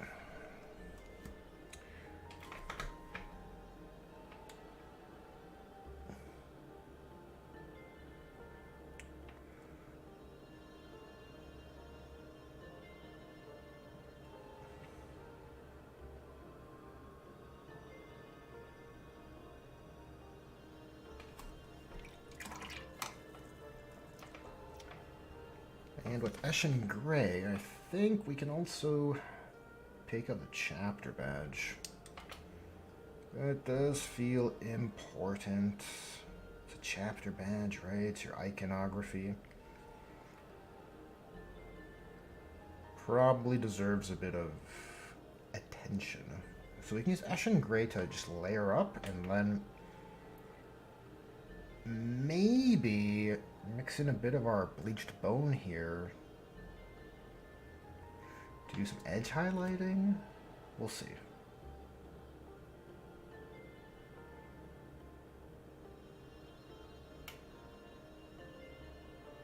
Honestly, like a Nuln Oil wash would probably help that out a bit.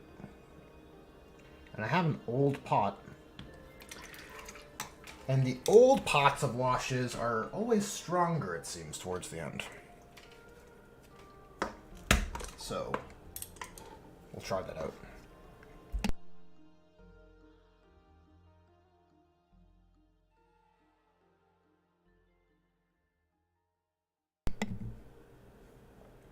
Next event here in VA, I would be in trouble if Out with the 40K was a guest judge for Best Painted. Funnily enough, I will be the paint judge for a local event.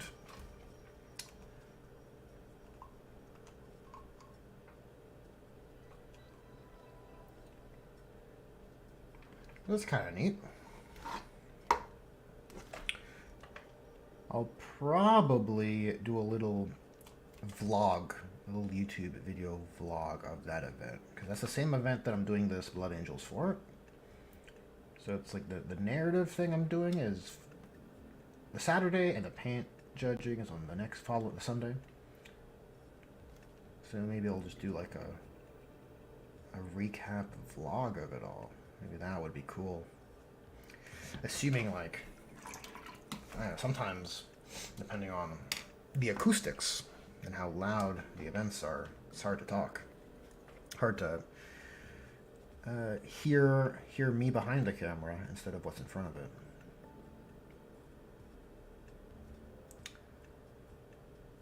All right, we're gonna let that wash do its thing, and we'll check in on it later.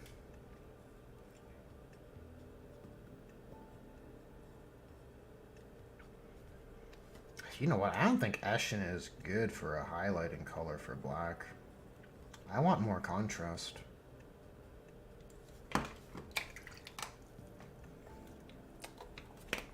We need to get our brightness up. We have Dawnstone. I'm trying to wear out my GW colors. Dawnstone and Mechanicus Standard. We'll try Mechanicus Standard.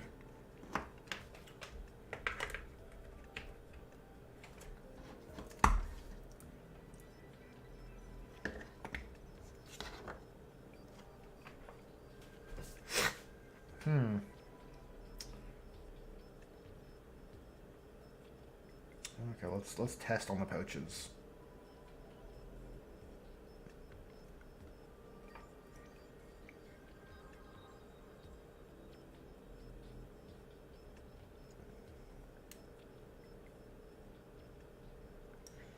Well, it's very stark. It's substantially brighter than Eshin Gray, so I shouldn't be surprised.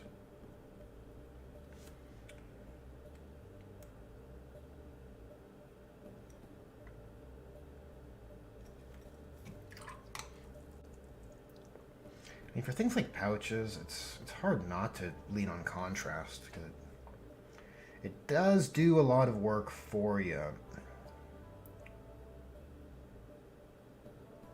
But you can't get the precise details. Alright, you can't fake the geometry like this.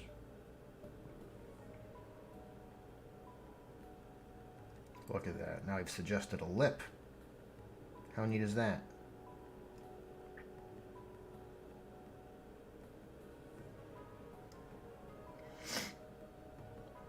Yeah, I feel like I'm suffering from springtime allergies.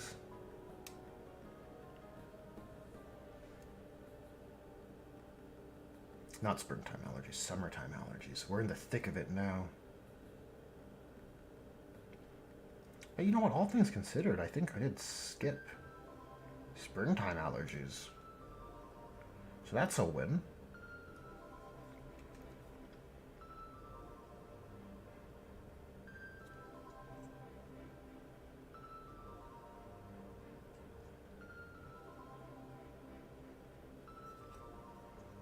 I wonder if it's bad practice to use this brush for edge highlighting.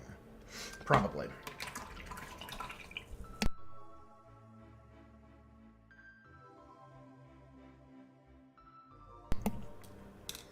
That Son of Sanguinius looks ready to rip and tear. Hell yes, Eric. Hell yes. I think the display screen is looking very good, actually. It's a bit of an experiment, but it worked out. Pouches already looking way better with a bit of edge highlighting, liking that. Yeah, we're on the path, the red path. Wait, that's a corn thing.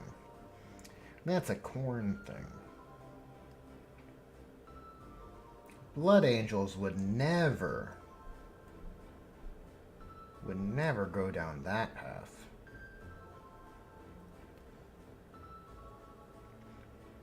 No way.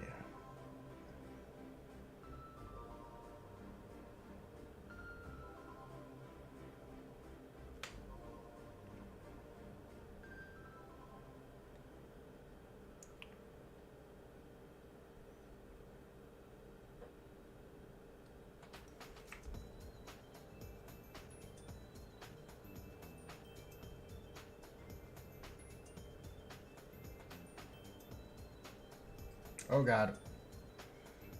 Almost had a disaster.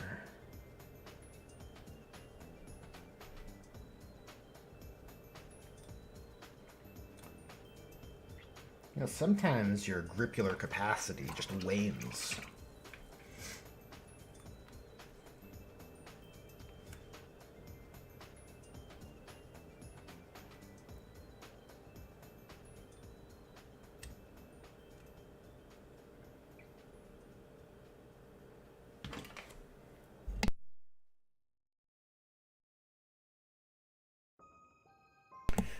I just cut the grass yesterday and I've been a phlegmy mess ever since. I get that.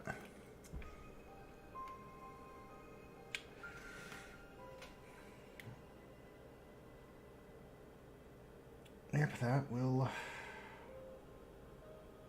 will do it.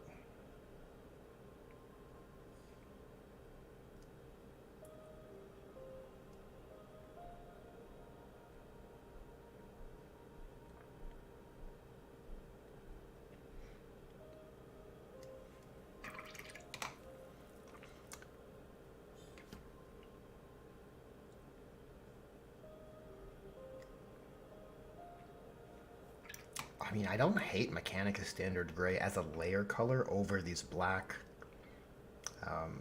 Aquila as well. This is not an Aquila, but in lieu of an Aquila. The modeled in details here.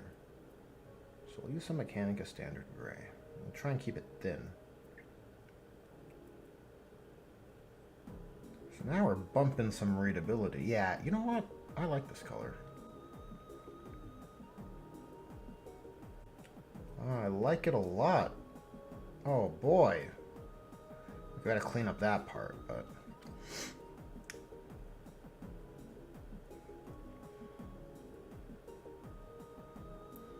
We'll tighten up the blood drop as well. Oh god, it looks pretty good.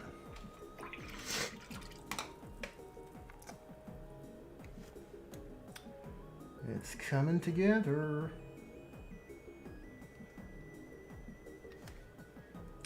Let's tighten it up.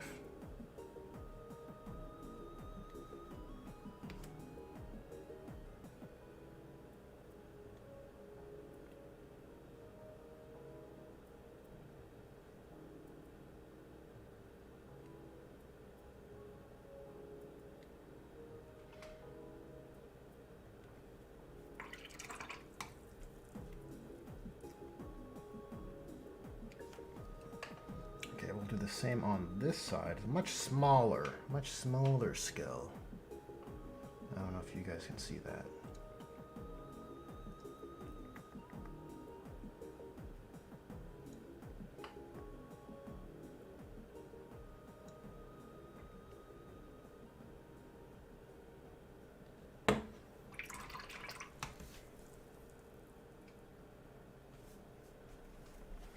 You almost wish We Drink Your Blood by Powerwolf was playing on the background. I am not familiar.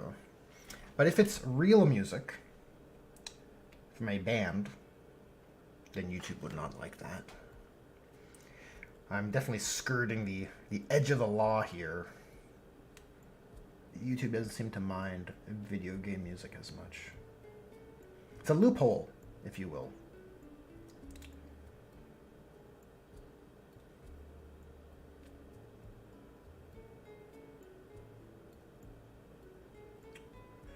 And honestly, I kind of prefer longer, more like flow state, concentration benefiting music for painting.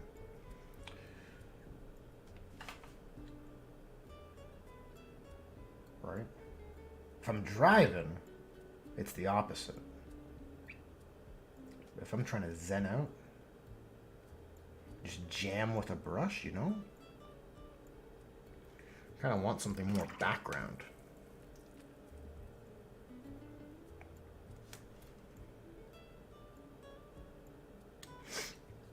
Okay, let's edge highlight the weapon. The weapon.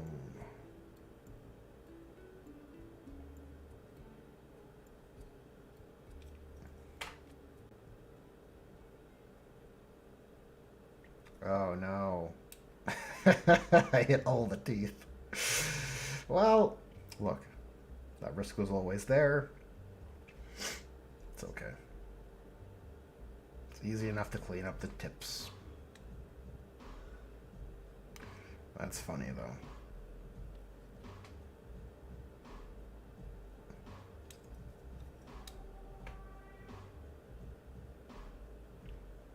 What's my go-to saying from Gandalf? No journeys without peril, right? Gotta keep that in mind. It's a mantra of the channel.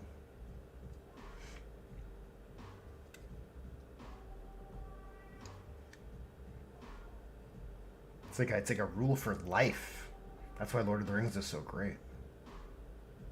Got some life lessons in there.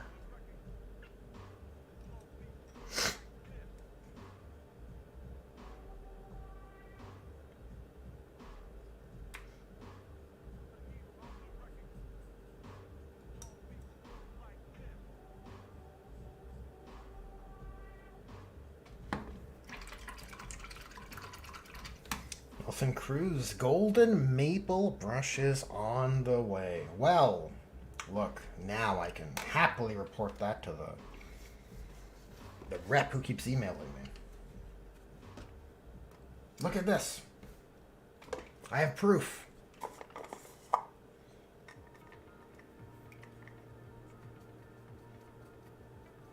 Proof that the discount code and link have been used. That's awesome, Nelson Cruz. I genuinely, memes aside, I genuinely appreciate it. Because it does help the channel. And you got stuff. You got something anyways. So it's like a win-win. Save you some money. Get you what you wanted. And Golden Maple's like, hey, maybe we'll give this guy more brushes too. That sort of thing. That is kind of the case with Artel and my affiliate link with them. Actually, now that I'm thinking about it, last time I spoke to my Artel guy, I think he was wanting to organize something for their Not Space Wolves release. But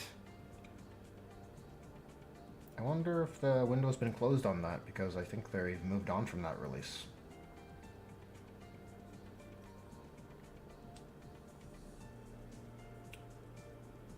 Which is fine.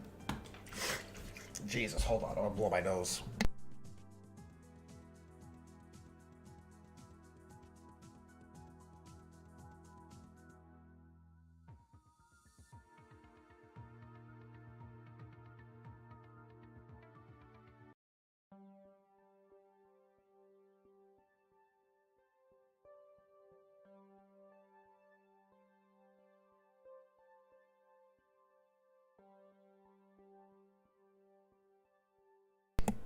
Okay, I'm back.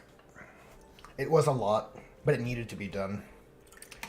Yeah, so I was expecting something in and around their Space Wolves release, or not Space Wolves release. But I don't know if that's still a thing that's going to be happening. And I'm not opposed to it because I already got a lot of projects on the back burner. I gotta finish the Gengar Norn at some point, and I also... Well, it's just really the Gengar Norn. That's the big boss project. It's like hanging over me at this point, because I have the parts. I have the parts to do it. And those took a while to source, which is why I was painting Stormcast in the interim.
And with the 40k, are you familiar with Nox Arcana and their music? I am not.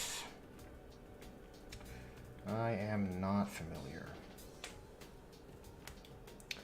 It does sound pretty cool, though.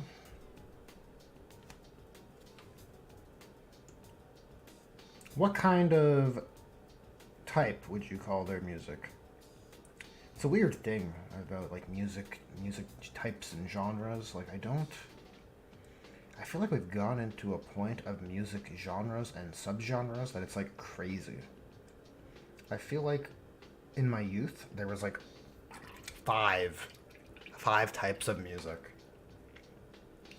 And now I feel like there's like what's clowncore? You know what I'm talking about? Like what's that about? That's a type of music? It's crazy. I feel like extra creative people, and I say that in air quotes, right? Like extra creative people needed to like hype up what they were doing, so they said it's this. This is what it is now. And here we are. Clowncore exists.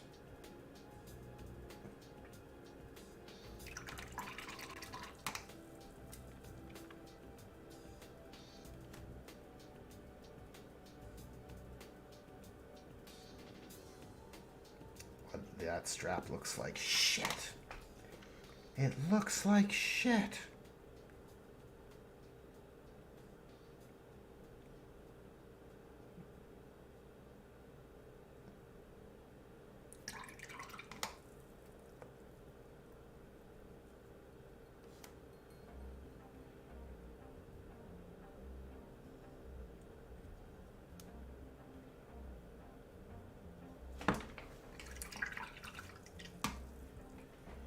Oh, Nox Arcana does background music for fantasy and tabletop gaming. Very cool. Are they on that list of creators who are licensed for with YouTube, where they won't automatically flag the YouTube audio alerts? Maybe.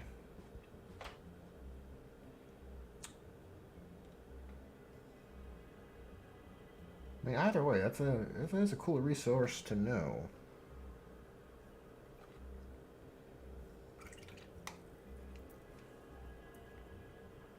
Yeah, I think Mechanica Standard was definitely the right choice. Oh, yeah. I think we could bump up the red on his butt plate a little bit. So we do have some thin, pure red which you can use, which is kind of perfect for glazing in.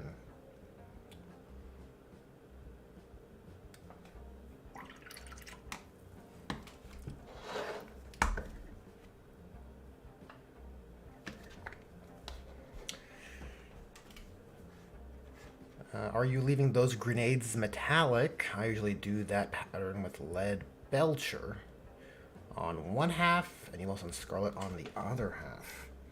Oh, down the middle, eh? Interesting choice. I usually always keep the crack grenades metallic, and the frag grenades I usually do red. Usually, like an orange red. Something about painting those checkers is very satisfying.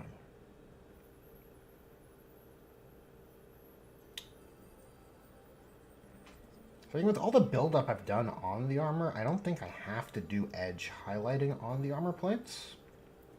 I think the readability is there. It's certainly already Tabletop Plus.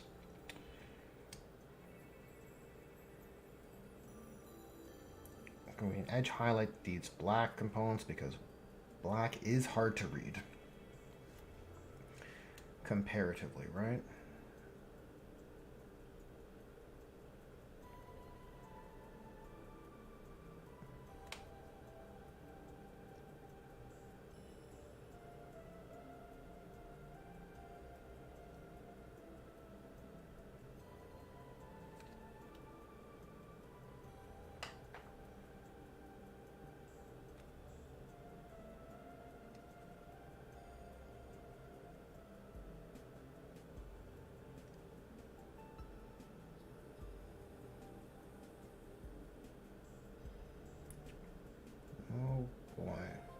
Something else I like doing on weapons is painting these little nodules.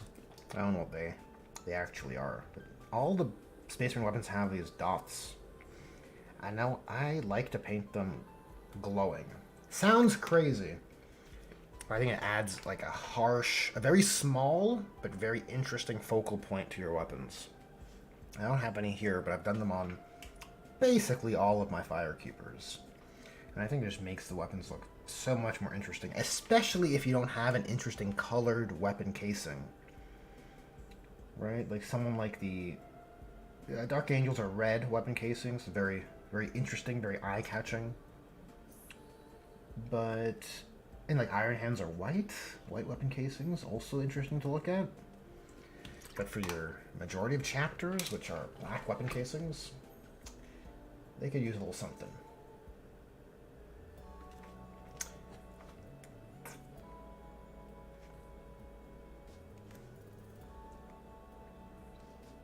Definitely use a little something.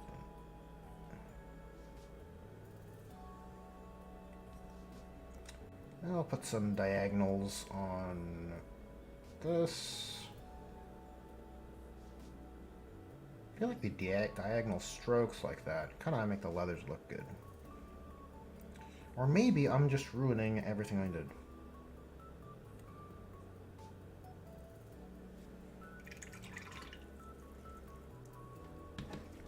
Look, sometimes you gotta be willing to ruin your babies in the pursuit of making them as good as they can be.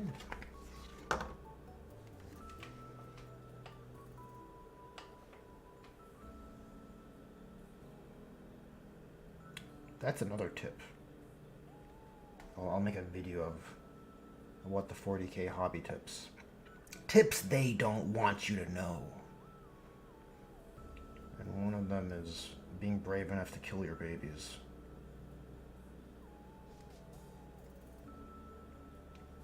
I mean, not for the goal of killing your babies. This is terrible. I should stop talking about this. Out of context, it sounds terrible. My point is, when you're painting, you gotta be willing to ruin your work.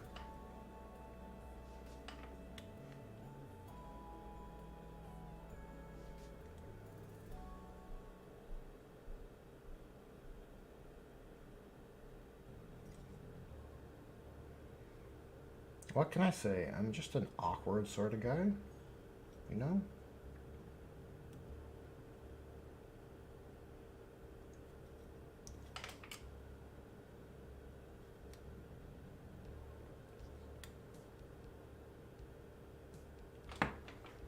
Okay, weapons I think are looking good. Bolt guns red. The handle, that sucks. That sucks. We can paint our gemstone for the teardrop, which is mostly going to be dark red and a little bit of bright red at the top, at the bottom. I mean, the super large gemstone. It's like the most valuable. It's, it's like, what is it? A giant ruby? It's huge. It's the crown jewel of the Blood Angels.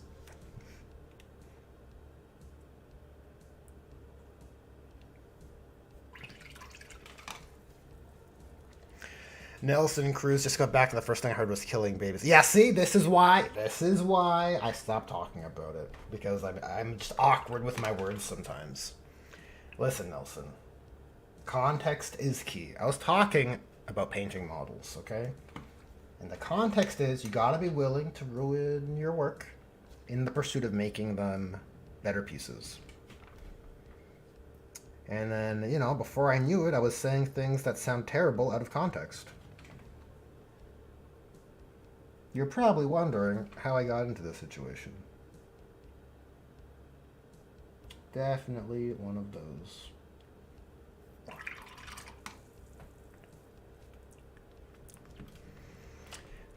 Oh, let's see. Some messages missed from Eric. He says, well, my Raven Guard have black armor, so the silver and red pop for crack grenades. Oh, that makes perfect sense, yeah. And for frags, I use Castellan green with lead belcher, pin and ring. Hell yeah, I like that look too. That's a good choice for the Raven Guard. Good way to go. Good way to go for color scheme in your grenades. I approve. Yeah, Nelson Cruz, laugh emoji. I get it. I get it. Listen, this is my curse, okay? Something you guys might not know about me. There's a reason. There's a reason I script my videos, okay? Oh, let's just leave it at that.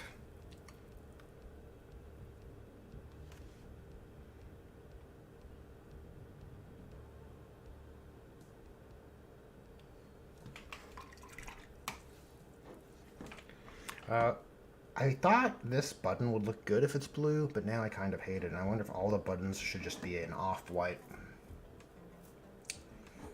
You know, something just more neutral. I'm leaning that way for sure. Oh man, we clocked into the overtime of the stream.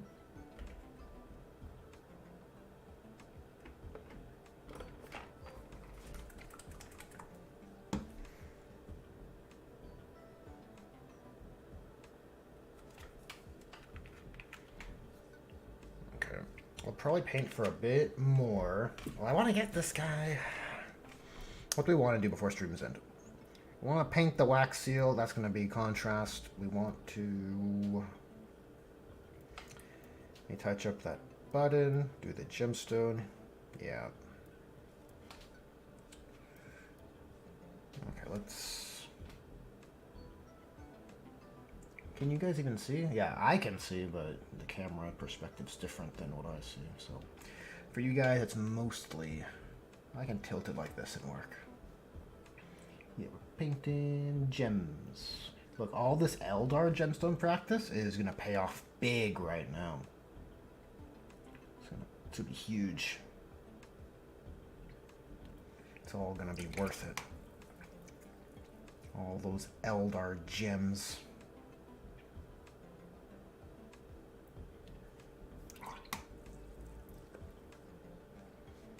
Okay, and we want a bit of dark red towards the bottom, so that's our brightest areas are gonna stay above that ridge.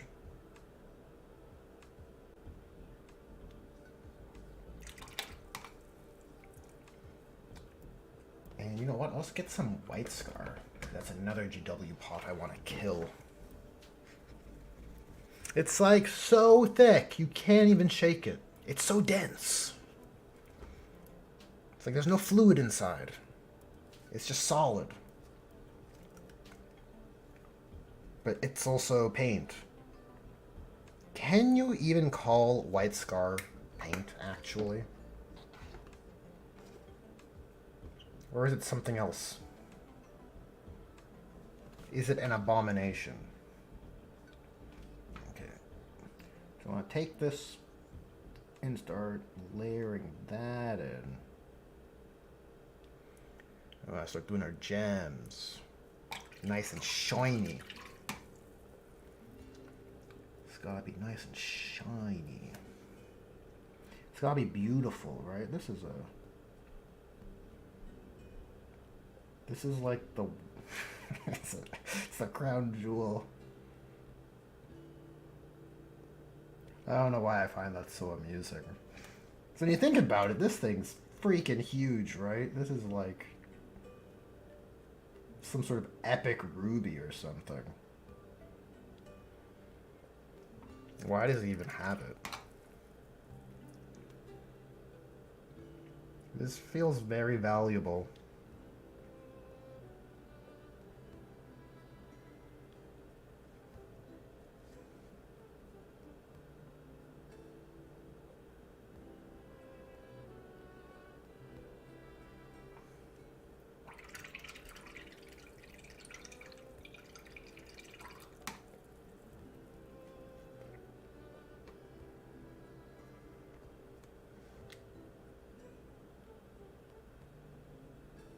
Definitely an odd item. You think of a Space Wolves Wolf Tail Talisman, you're like, yeah, okay, I can see how those would be all over the place. But this, on your rank and file upgrade sprue's kind of crazy.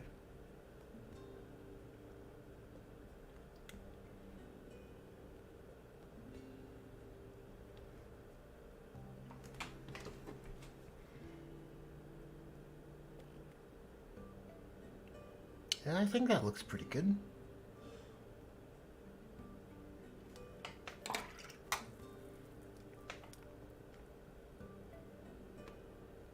But can it be better? That's the question.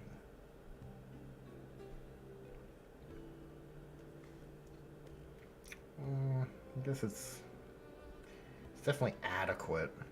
Does it read, guys? Does it read? Tell me. Please say yes. Please. No, be honest. Don't just tell me what I want to hear. Be honest. Does it look like a gem? A crystal, if you will.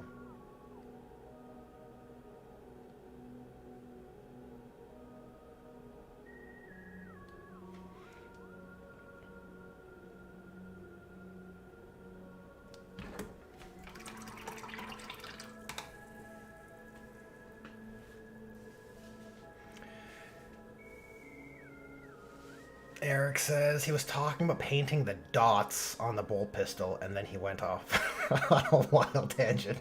Don't say it that way. Look, that's not a fair characterization. Well, it probably is. It's not paint, it's a brick of white pigment, says Flight of Icarus. Yes, the white scar? Very much so. It's an abomination. The Blood Angels are extra is why. Yep. Yeah, you gotta carry your precious jewels into battle. So precious. Each the value of a Imperial world. No, probably not. That's a Custodes thing, right? Each Auramite armor is the worth of like 1 billion cities or something. Something crazy. Okay, I'm going to put this off-white on the Purity Seal, and then we're going to put the... Which contrast? The Volupus Pink? I think that's a great contrast color just for wax seals, for Purity Seals. You set it and forget it, and if it globs up, much like when you're adhering Purity Seals, a bit of deformation, a bit of overspill is okay.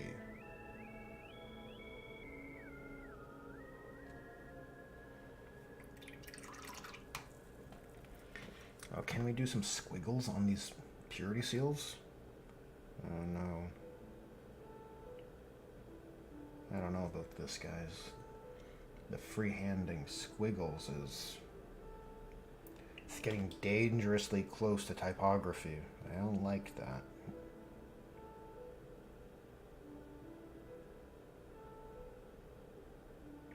Oh, we're getting too heavy. It's gotta be super subtle.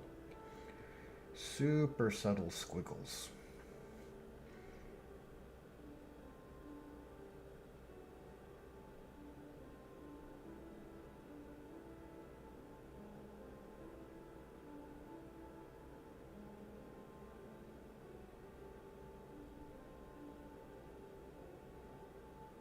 Okay, I think that's decent.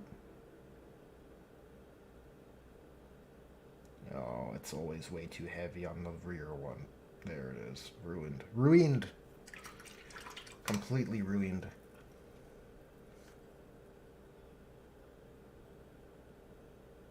Let's just clean up with some Steel Legion. It's really more like whiting out than cleaning up. Okay, another layer of off-white on the Purity Seal. And, oh shoot, guys, remind me, where did we land on for thruster color for these boosters? You want blue for Blood Angels, right? You want a cool color, not a warm color like a red.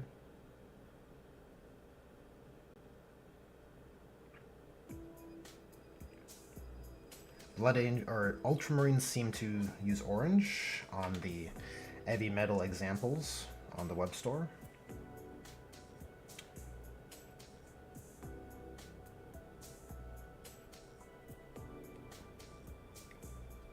Oh, he's got a little slider. I'll pick up the slider. I don't know how he operates these buttons on both arms when both his hands have weapons, but they're there. Maybe it's for his buddies.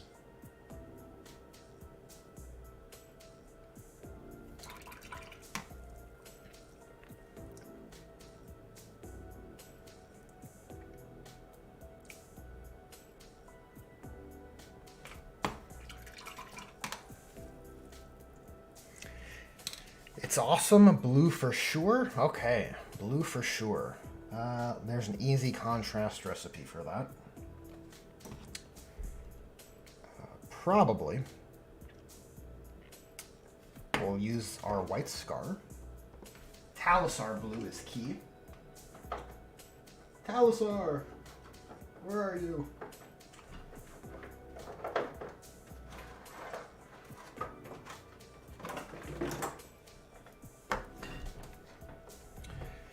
Okay, and we'll probably need some blues. I used blue on my Firekeeper's jump packs just because I was kind of obsessed with cool colors. So I'm going to use that recipe here.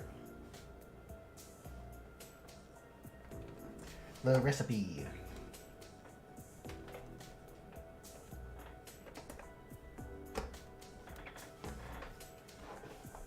It's fairly simple. It's like very much a Games Workshop style of a Games Workshop painting process. Take all your colors and layer them overlapping. So first is stack it on scale, and what we do is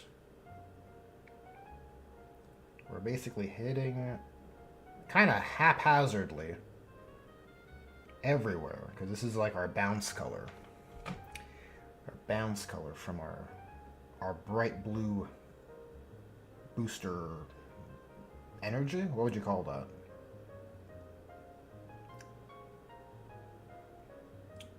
So if we overspill a little bit, it's okay, is my point.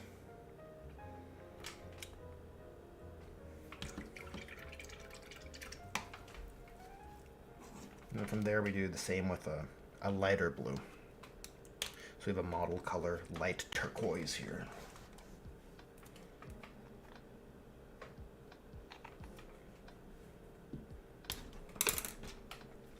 Light turquoise.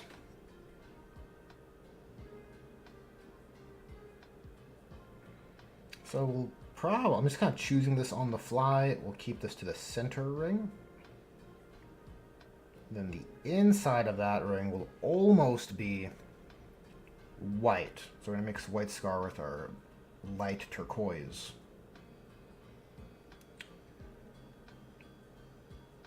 And then we do the whole thing in contrast. And then we bump up the white spots again.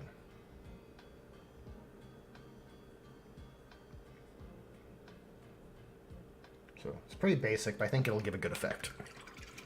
Like, look, already he's so much more visually interesting from the back view, right? I'm feeling good. Feeling good about it. Nothing can stop me now.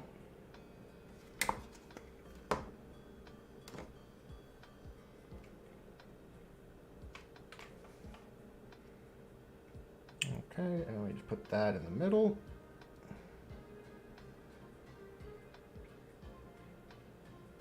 Okay, before the contrast goes on, we'll actually let it dry, because I've been kind of putting down those extra layers rather quickly. A little bit of blending doesn't hurt, but we don't want the contrast to get all weird. Here is, no, not Blood Angels, one Volupus. Volupus. Oh my god.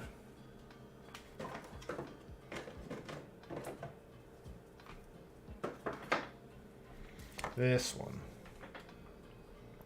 You can tell I use it a lot because it doesn't close anymore, as per GW's amazing paint pot design. They should sell a GW branded paint gouger to pick out all of this disgusting shit. God, it's gross.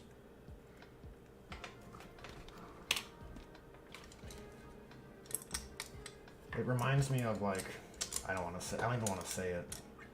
I don't even want to say it.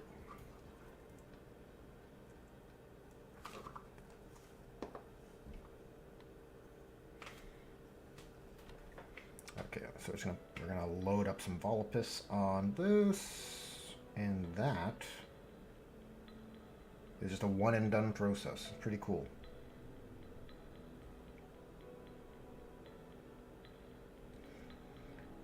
And wax overspill is perfectly natural. You know, we can live with it because wax is messy. It gets everywhere. It's like water. Or, I mean, sand. Shit, fuck that up. Damn it, that was such a good reference, too. I'm pissed. Nelson Cruz says, I want the 40K. Sent my Lehman Russ to Manufactorum in the Discord. Care for a real quick CNC? Sure. Let's take a break. I let that wash dry, right? And our thrusters. Gotta let those thrusters dry. Okay. The Manufactorum.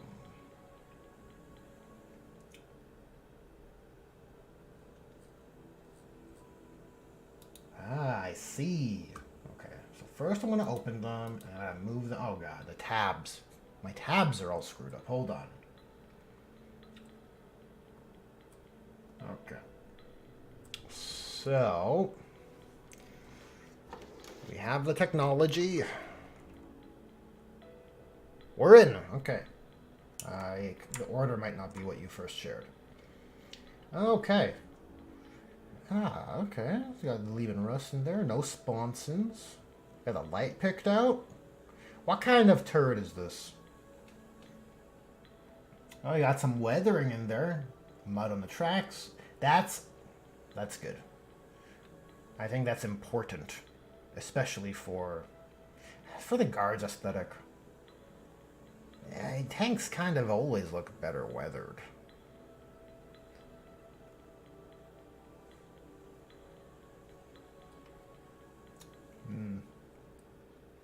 Kind of beside myself on that one because I painted my Space Marine tanks very pristine, but that was the aesthetic I was doing for the whole army. But as a rule of thumb, I think the more lived-in feel for the tanks works better. But also that aesthetic is nicer for, I think it carries more further on guard. Like I said earlier, certain factions and chapters can benefit from the more pristine aesthetic.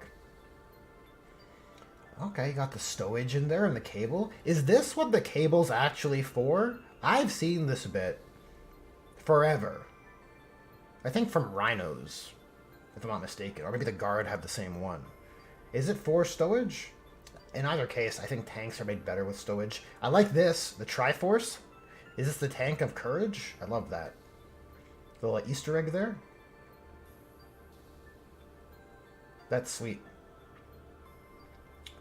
Oh, Francois, welcome to the chat. Welcome to the stream. Taking a little painting break. And what's the last picture we have here? Okay, 3/4 view. So this is probably the view I should have started with. We're going backwards. Ah, Krieg. Decal, right? Or is that freehand? If it's a decal, you definitely did a good job finishing it because I can't really see the seam. Very thin. Yeah, I like it. We got the weapon bullets picked out. Okay, the only thing I would suggest, and it may be a choice you would prefer not for Guard, but I really like it on Space Marines, is to pick out these little details. And you don't have to do anything fancy. You can just use the same color as your searchlights here. I think that would break up the hatch and just add another layer of visual interest that, personally, I think it would improve the overall, but everything else I think is tabletop plus already. You could, well, you could edge highlight if you really wanted to, but edge highlighting is beyond tabletop minimum. I'm not gonna be like everyone must edge highlight all their stuff. You can dry brush it, do a pretty easy way to hit your highlights. I have an example on hand for this hatch actually, because I have a Rhino turret here. Funnily enough, so like this Rhino turret, right? I think picking out those little hatches and breaking up the color of the geometry just makes the piece more interesting. And you have a nice yellow here that isn't too loud, right? It's not an overly loud color. And I think it would just help break that up. That's my preference, though. I feel like there's a valid argument to not do it.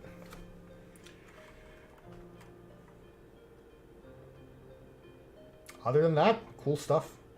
Very cool stuff. Oh, my cheat sheet. My Blood Angel's cheat sheet has been exposed.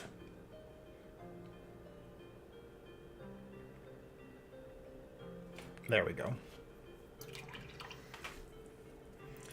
Eric Brandenburg says, wait, we can have At What the 40K check out and comment on our models. Yes, indeed, Eric, indeed. I have a Discord server that is not member locked. I think there's a members only section, but it's pretty like dead over there. In any case, I have another section under a hobby category called Manufactorum, another channel rather, under the category hobby. And there, you know, people, fans, those in the community share their work in progress. And if I'm streaming, I don't mind taking a look. I don't mind taking a look, sharing my 2 cents.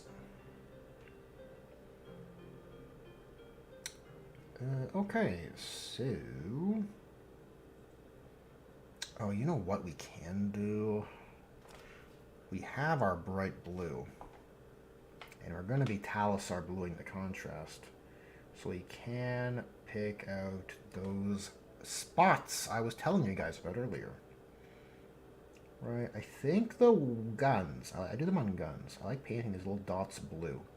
And if the gun's empty, I paint it red. I think it's just fun. It's like a fun little video game thing. But it just adds a subtle level of interest, an increase in the visual interest of the weapon casings with weapons with black weapon casings. Because they get kind of boring to me. Okay, so let's put some Talisar on here.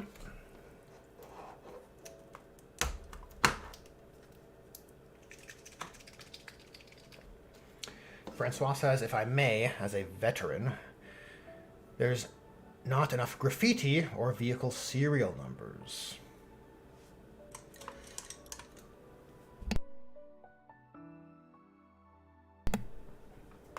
Yeah, you can add those decals. I mean, to me, it's preference. Sometimes less is more. It depends on your aesthetic. If you want many decals or many serial numbers, a real weathered, ancient tool used by generations, right? This Lehman Russ has been in the service for generations. Like, if it's that kind of thing, then maybe it would have, you know, a mark from everyone who's used it.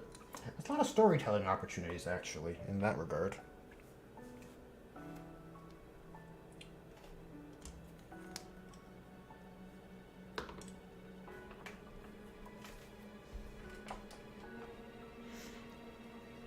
Nelson Cruz says, thanks, we'll try to get that effect on the hatch. Yeah, try it out and see. I'm a big fan of breaking up those little squares.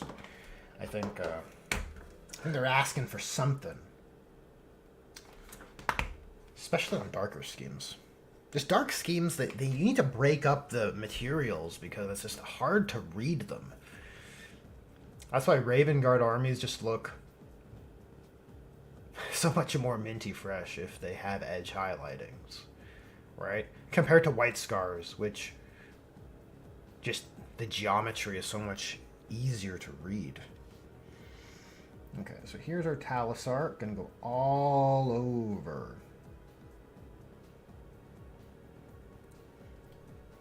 And we're not putting a ton. We're just trying to hue everything a bit more blue. Because of our blue thruster pack energy. Would obviously cause some overspill. Nope, not that much. We have to clean up the metals anyways. Look, we're almost done. Right? I want to believe. I want to believe this guy's almost done.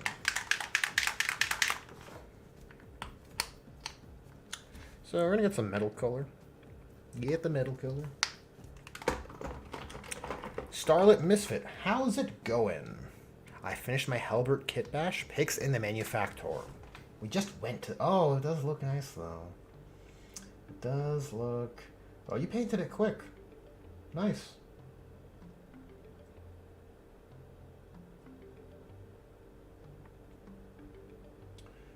Okay, we'll give up these two shots. Oh, at least it's opening the right browser this time.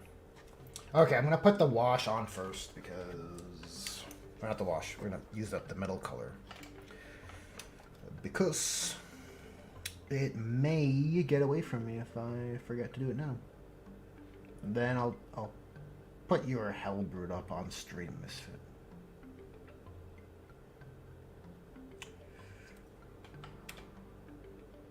Okay, we had to clean up these because that was an error. Error.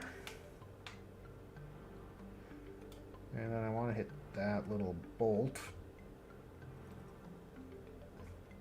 And same on this side. Perfect. Okay. Oh no, we forgot to put the Talisar on those buttons I was just talking about. Jesus.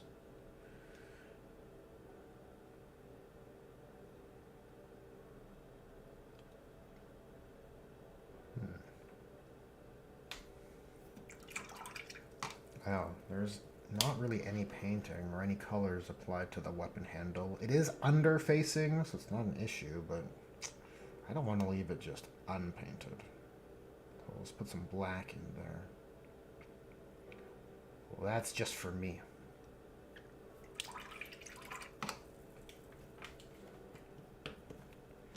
The dude is looking so good. This son of Sanguinius? I think so. I think he's rather handsome. A rather handsome son of Sanguinius. They're probably all handsome, right? He's got good stock. Sanguinius has got a good stock of beautiful men, right?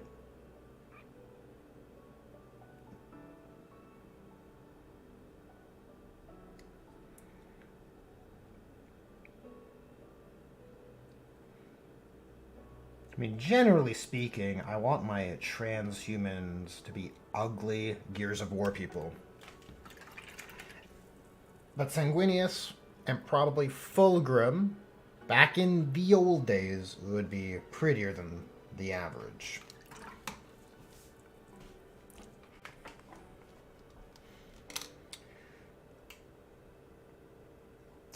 Okay.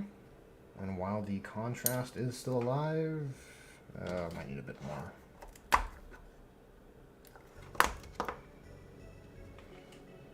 Just want to overload that gun.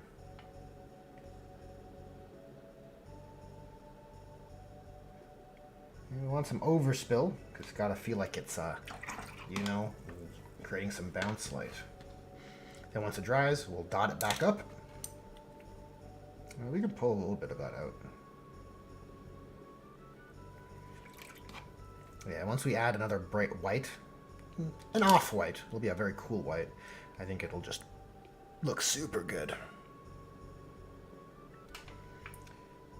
This is about ready to go. We'll just clean up this these rims.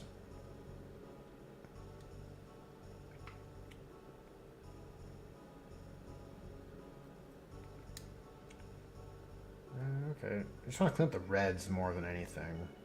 And any blue overspill that doesn't make sense.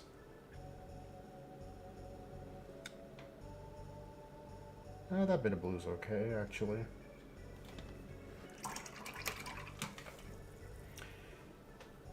Nelson says, but my Baneblade will have tons of tons of decals. Yeah, this Baneblade has been in the service for generations.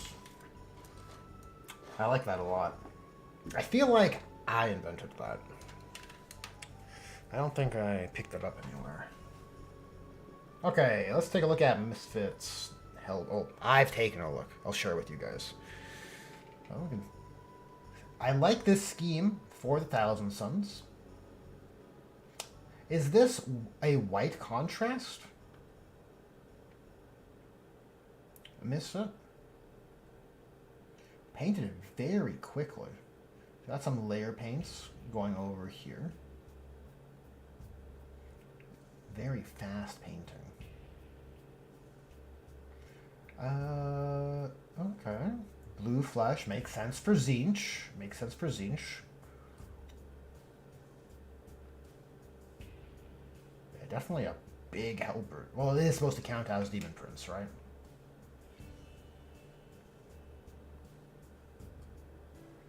You got some freehand going. I like that. I can tell it's Tzeentch. That's a Tzeentchy symbol, right? It looks... I don't know if it's accurate, but it reads as Tzeentch to me. Definitely reads as Tzeentch to me. Oh, is there another view of the weapon? The Khopesh? I don't think there is. That's fine. Oh, and this has a Tzeentch symbol too. I didn't even notice that. Right here. That's pretty cool.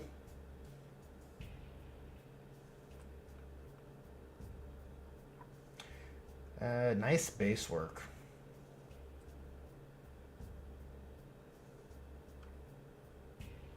Yes, I really like this. It reminds me of Sultan's bases. Purple bases are underrated, I think. I think it's Sultan's Raven Guard or his Blood Angels that have purple bases. And they just look tremendous. Good choice for a white-themed army, too. Because they'll pop on that background.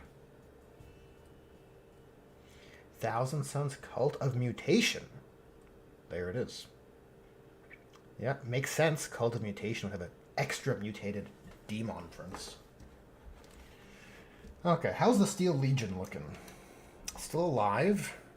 Still alive. We'll get more White Scar. That is totally not a paint. It's a goop.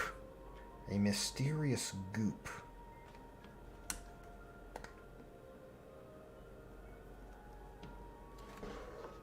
So I have a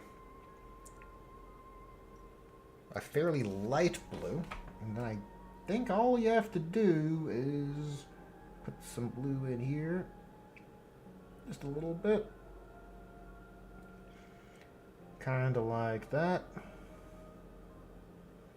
and that should do the trick. It's not perfectly clean, but it's okay. It's okay. Yeah, I think it looks pretty cool, right? Kind of like a neutral. Like it's primed, ready to jump, but he's not using it right now. But at any moment, he could blast off.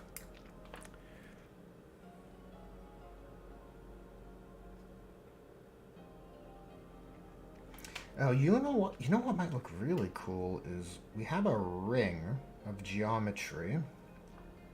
And I'm wondering, I'm getting big ideas. So look, this is one of those moments that I was talking about earlier when you guys said I said things that I shouldn't have said. Something about killing your models, if I recall correctly. So we're going to take a risk here. I'm going to get some white ink and put it in there and see where we get.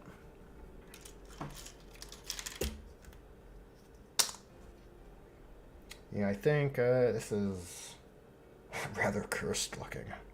We'll use it. We'll use it.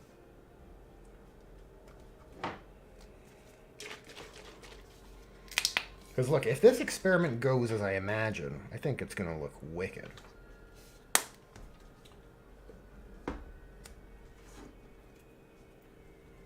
So awesome on the thrusters. Just wait, Eric. We're about to we're about to make it even better or ruin it completely. Look, science demands sacrifice. I heard that once. It's a thing. So we're gonna try it out. We're gonna see. Hold on to your butts. Okay, this is like my most precise. Is it my most precise shitty brush? Let me see. Let's set ourselves up for success. Eric Brandenburg says, "What do you think of Warp Lock bronze on that ring?" Warp Lock bronze on the. No, I want an ambient glow. That's what I want. So that's what I'm gonna try and do here. This is what I would do on plasma weapons if I was gonna give Misfit constructive criticism on more to do. I think the model already looks. You know, you rim your model's base, it just looks ready to go. Do you know what I mean? So it's not, by no means is this necessary, but I would. I think plasma. I like glowing stuff to have a harsher glow. I think contrast is key, and I think plasma is a great opportunity for ambient glowing effects. See, this is what I wanted, but I screwed it up at the start. I just wanted a ring in that geometry, so I have to clean that up. Shit.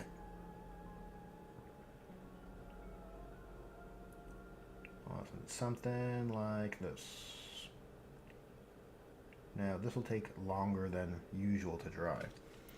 But now that we have that ring in there, we go over again with the contrast, and I think it's going to look like, oh boy. That's going to look good. We're just going to clean up. This is kind of risky business. Okay. It's safe enough to clean up at least.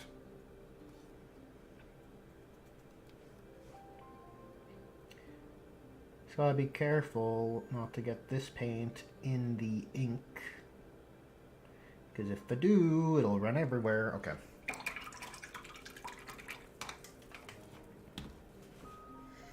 Misfit says, yeah, that's something I may well go back to.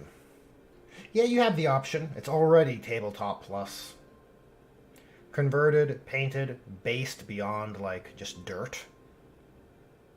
You have a composition with multiple different textures, paints, and, like, grasses. It looks good. And freehanding. I like the freehanding. Freehanding's always... It's always going to score highly because it's... Dude, one does not simply just freehand. That's another situation of like, okay, let's see if I just ruin everything with this freehand, right? Time to... I painted a banner nicely. I painted in all the lines. Well, now it's time to freehand some text. That's awkward. An awkward amount of letters with spaces. Like painting blood angels on a banner. Like, oh god, it killed me now. I don't... I'm not fond of that. Very satisfying when you pull it off, though, I will say. I think my Firekeeper's banner video is actually one of my few members-only videos. Oh no, it was a stream. It was a members-only stream. But yeah, that that stream definitely shows the trials and tribulations of freehanding banner text. You're like, oh god. It looks great. Oh no, it's off-center. It looks great. Oh no, it's actually crooked. A lot of that.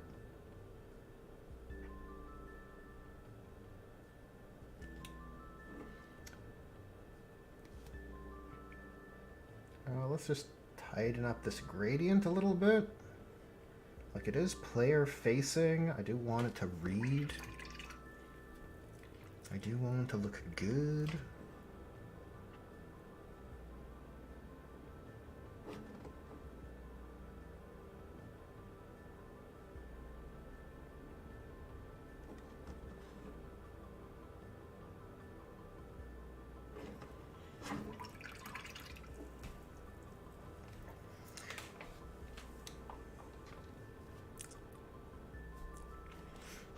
Misfit says this was kind of a test run for a larger scale Thousand Suns model.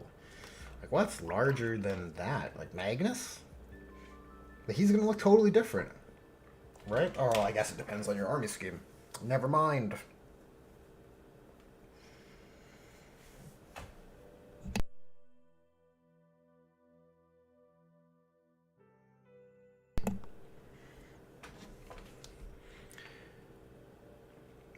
Eric says, Ulthuan Grey is what I use for white with my Raven Guard. It's Abaddon black base. Then Ulthuan Grey is a layer. It's a nice subdued white. Everyone has their tricks to get their whites. I like Celestra. Well, now I've kind of switched to Vallejo paints, which is that cool gray one. That cool gray I used earlier. I think we need a bit of brightness on this side. Oh wait, I'm way off center. There we go. Yeah, just increase the readability on that side. Is a bit thin. Okay. And connect it here. Okay, cool, cool, cool. Yeah, we'll leave that there. I think that'll look very cool. Okay, what else remains? We got the gem, looking very shiny, very valuable, way too valuable to carry into battle, but that's how the Blood Angels roll, I guess. Take your crown jewels into battle.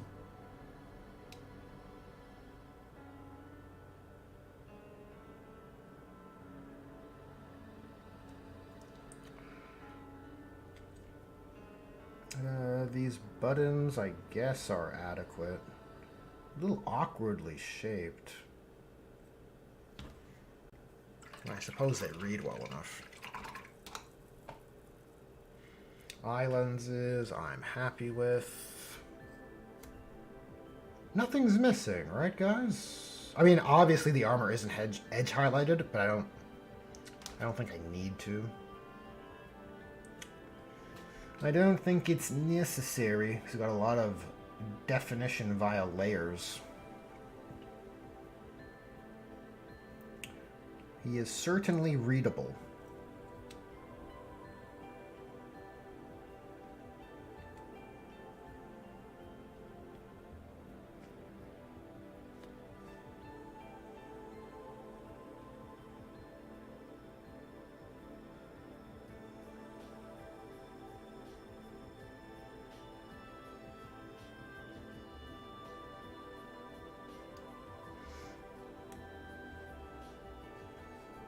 I guess we could clean these little buckle points up.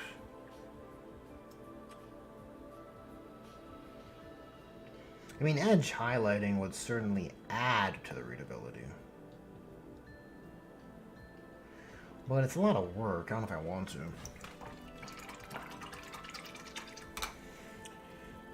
Nelson says, holy, it's looking awesome. Very much appreciated, Nelson.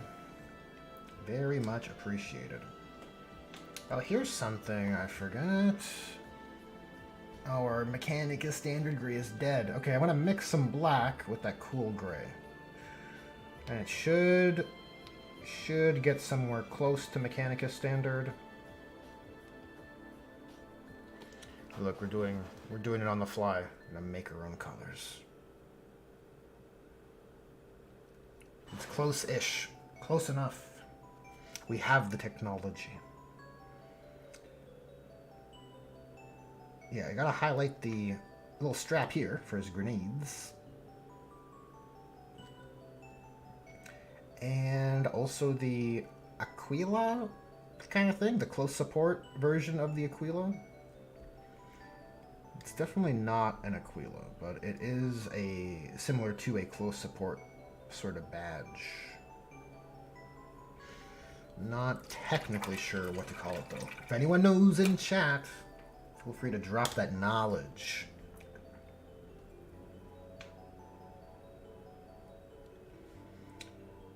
I want to kind of just pick those out.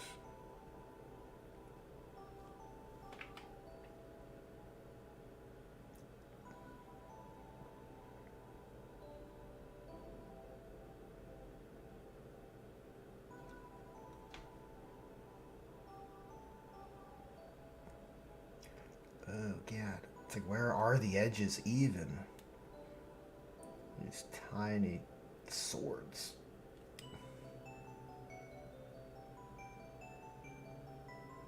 Fuck. Oh, we fucked it up. Oh, again. Again, it's been ruined.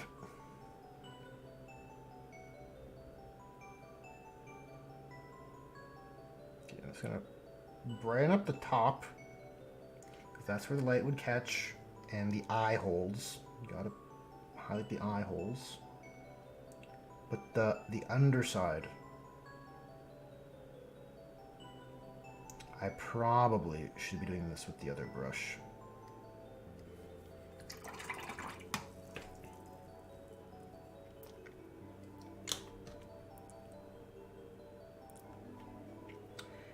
That would be where the money would be in 3D printing, which is custom banners. Yeah, probably. I think Red Warden has banners for most of the big chapters, with modeled in details and heraldry and text. When you get into your own successors, then it's like, yo, I need a commission. And then you'll be getting kind of pricey. But maybe not. If you can just work off of an existing model, right? It's like, I'm an Ultramarine successor. I just need the text changed. That shouldn't be too much. Maybe it's negotiable, right? It wouldn't be the price of a whole STL. Just changing the text. But then if you want custom heraldry and all of that, then you're going to get a hefty fee, I imagine.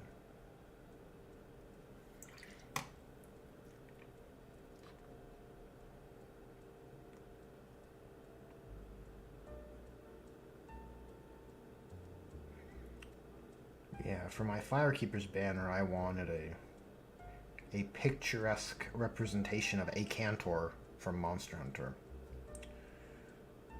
And so, I was going to ask someone to sculpt that on a banner for me.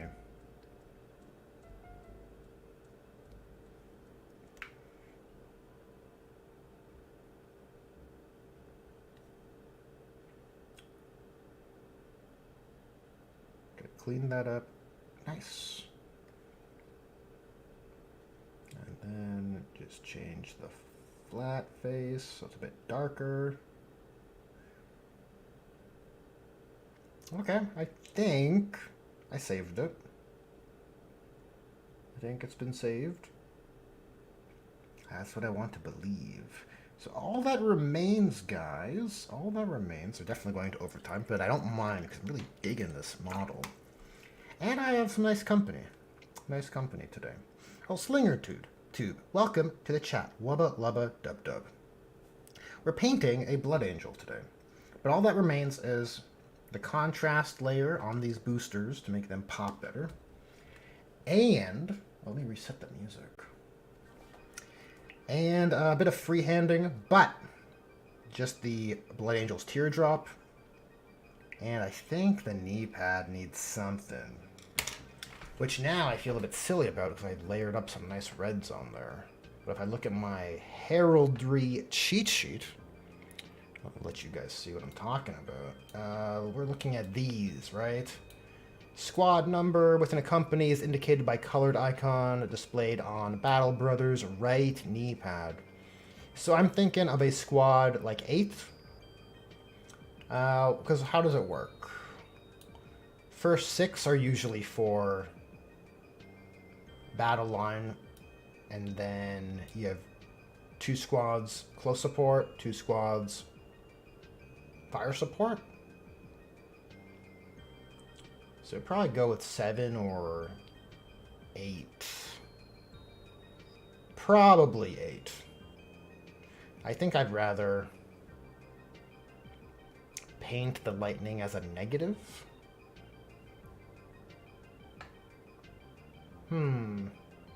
Tough call. Either way, you're freehanding. Okay. We'll start with what's easier. We have dirty yellow. It's the color we'll be using, but we're going to build that up on our Steel Legion. I like to build up my yellows over browns. And we're actually going to test this out first to see if that water is wet. Looks pretty dry to me. I think it's ready for some contrast. It's hard to tell with inks. I think we're ready to go. So we'll apply this. I'm going to dilute it a little bit because I want to preserve the intensity.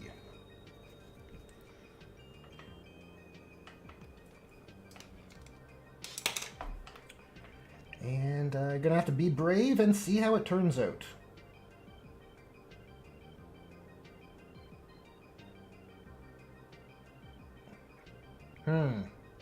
Not how I liked it, honestly. This is the process. This is a look behind the curtain.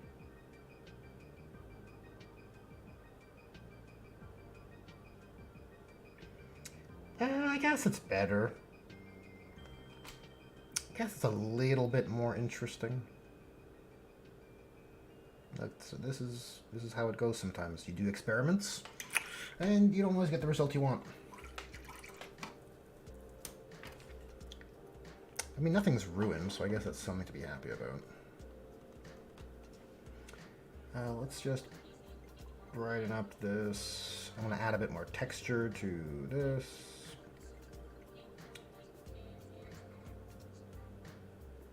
I noticed the bleached bone is getting a little parched on the palette, so might as well use it before it expires.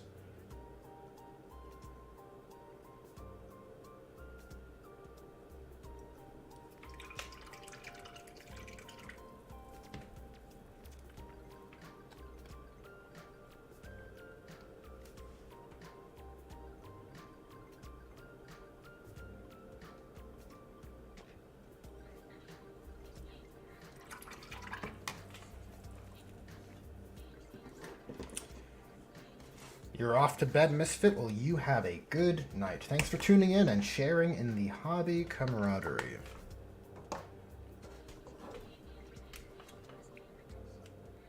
Okay, so we're looking for a teardrop. So we'll start with a straight line. Thankfully, this shoulder pad has a built-in icon for which can serve as a guide point. Didn't plan it. Didn't plan for that. But I'm happy it worked out that way. So we're going with second company because it looks pretty good. We could go third. Go with white. What kind of knee pad? Well, the knee pads are all yellow and black, so I actually want to keep... Yeah, we'll keep second company. Don't want to introduce too many colors. Speaking of adding more colors, let's just bump up this a little bit with some white.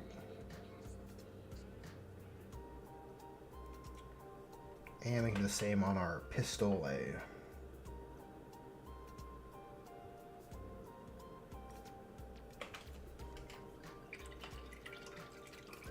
I just think it's small detail, but I just think it looks better. It's just better.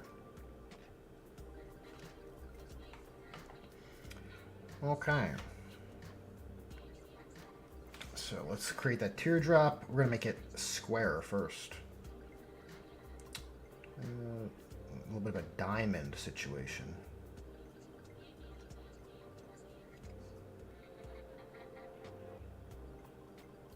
Then we'll connect the lines. I think I overdrew it already. Yep. Oh, disaster. Look, this is how the sausage gets made, okay, guys? This is how it happens.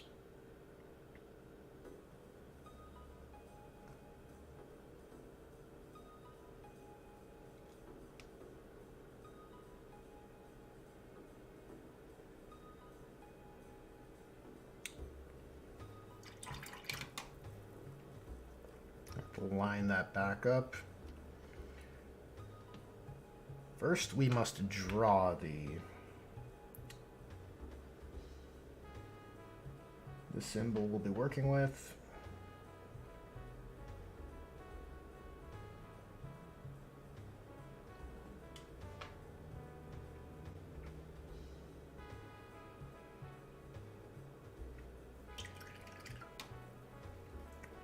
And from here, we will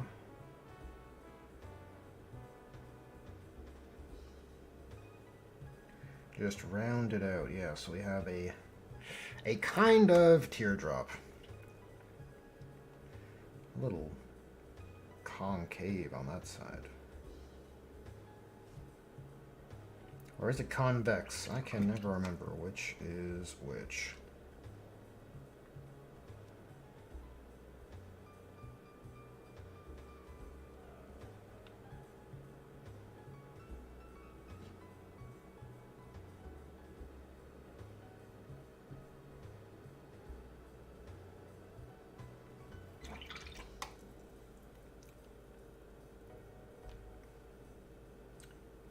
Okay, so looking at the proportions of the reference, I think this is going to be a bit taller, honestly. So I think the original height I had was good, but the angle was off.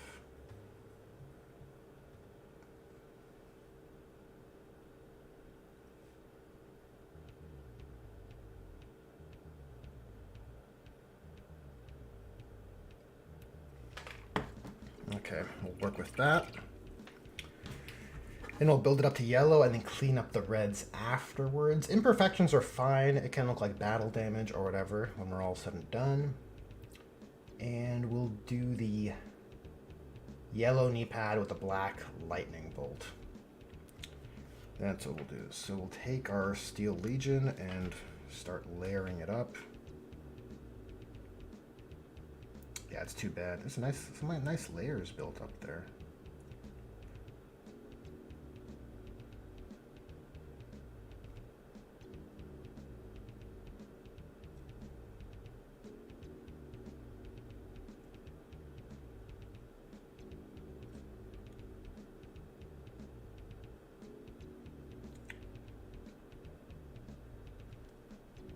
Oh, it's going to break up the color scheme nicely, though, from our front view. He's going to look real good.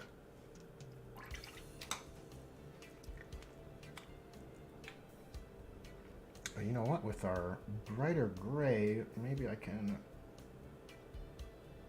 just pick out the raised elements of the skull on his forehead. Just for a little bit more contrast, improving the readability there.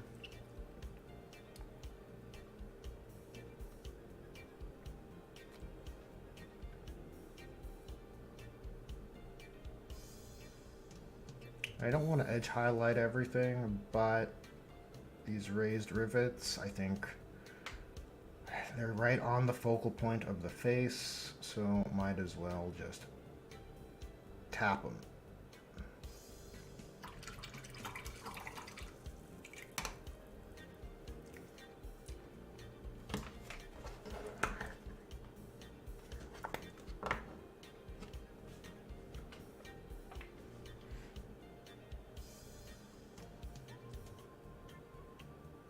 Okay, another layer of Steel Legion Drab, and I'm going to work over this while it's wet. Work while it's wet to make wet blending easier is the idea. I want a gradient towards our yellow. So I want that Steel Legion to serve as the shadowed area of our blend.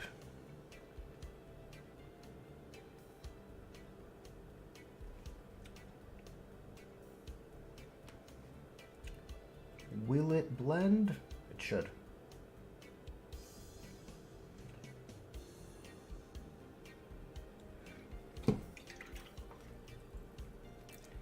It's a little scary to do a yellow blend and then do a black freehand insignia over top. But I think it'll be easier because it's not a symmetrical symbol, so it's a bit more forgiving, and I think the positioning of a knee pad, or the positioning of his knee pad, will make it a bit easier.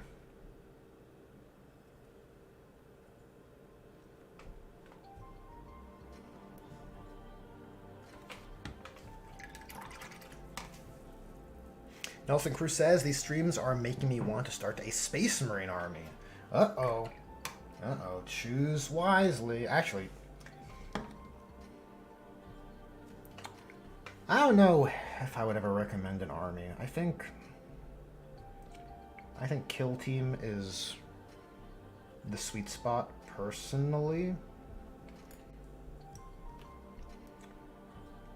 GW wants Kill Team to be a gateway drug to 40k, but I think the game system and time spent and fun, that the value translation from time spent to fun had from said game is just higher for Kill Team. I think that's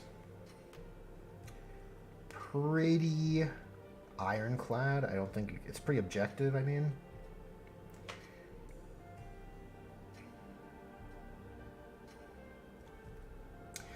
But also,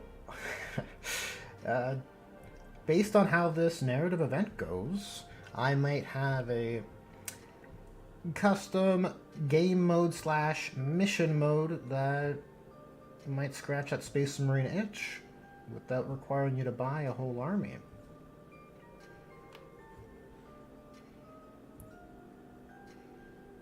We'll see.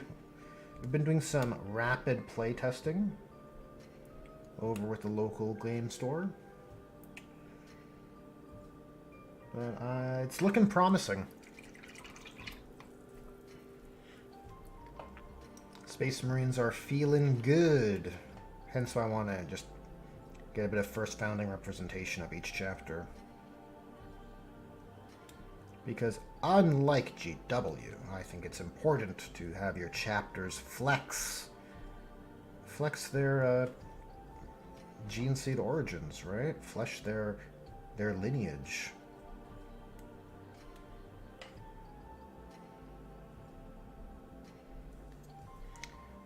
Okay, that is yellow enough.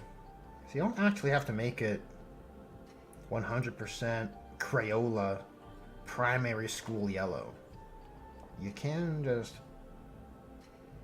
blend a little bit of brown in there and it reads. Also, the all red color scheme helps. That is also a factor.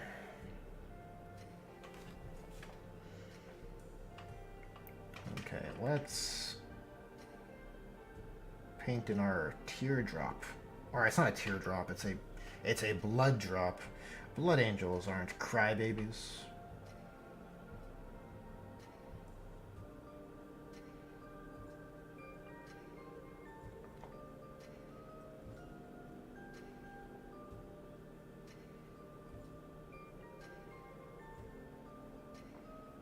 Man, if this chainsword wasn't here, this would be much easier to paint. Does that resonate with anybody?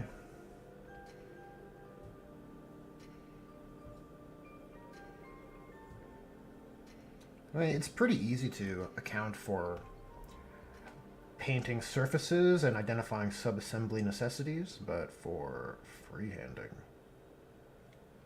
that's like a whole nother level of preparation.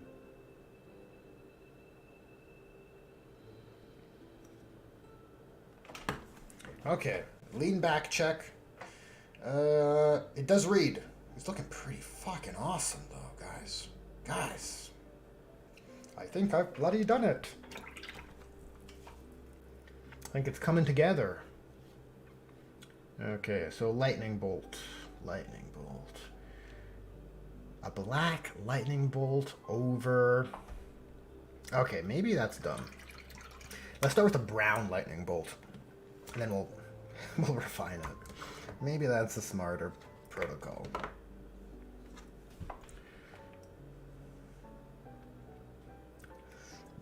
Okay, so we have somewhere near center is our start points. Like this. Then we have a zigzaggy down this way, something like this. About halfway. So yeah, that is about right. Then we're gonna cut all the way across. Kind of. Oh, that's thick. That is thick. And then we... So this is the lowest one. The lowest point of our... What is happening with my brush? Is the paint too thin?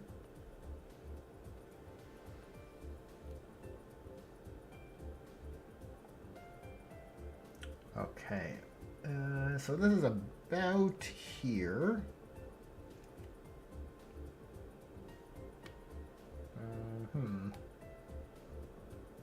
To darken that brown a bit.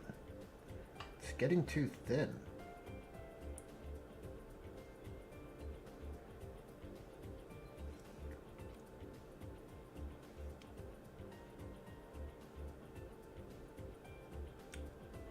Somewhere here we drag this up. And then we have another bolt down this way. Jesus. This is more elaborate than I thought.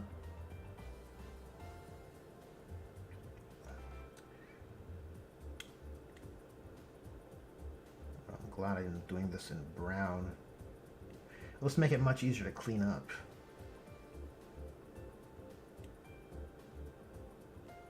Okay, there's our symbol. A bit crude, but look, we have a little sketch, which we can now refine.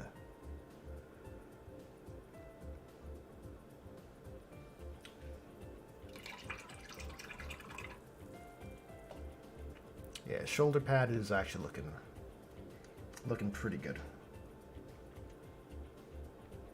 Let's get our knee pad looking dope.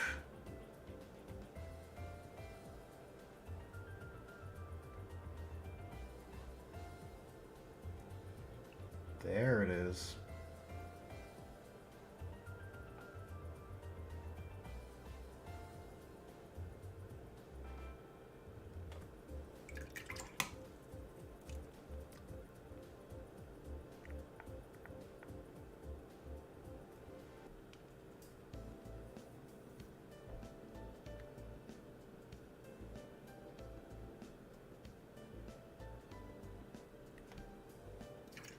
Eric Brandenburg says, great point. It sucks to show up for your 140k game a month with a fully painted and base 2,000 point army and your opponent has unpainted garbage. Yes. Yes. I would always encourage people to paint their models. You're doing it for your opponent, right? Because 40k, it's a collaborative activity of requiring two people to come together to make an awesome table, basically. An awesome narrative experience, right? You have an army, I have an army, we're going to have them fight and simulate grim darkness in the far future from the setting that we all like. And painting your models is doing that part, doing your part in that sort of unspoken contract. That's how I kind of frame it. It's a gentleman's agreement of sorts, right?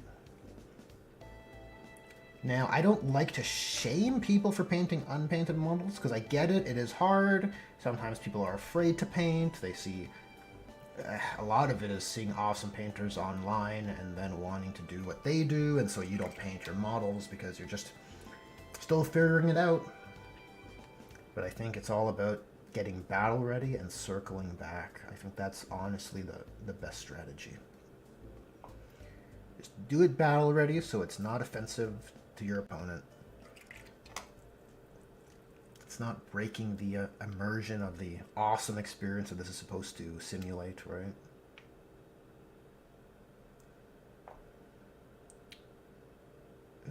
Okay.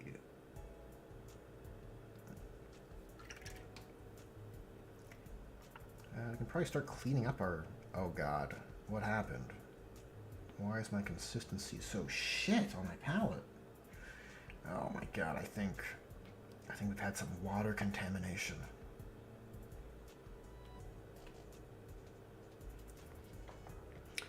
Okay, let's see. It's so thin.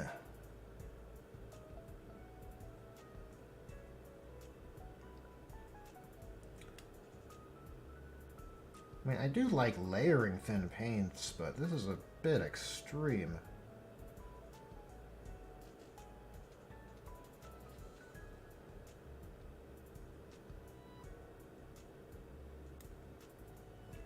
This is a little extreme.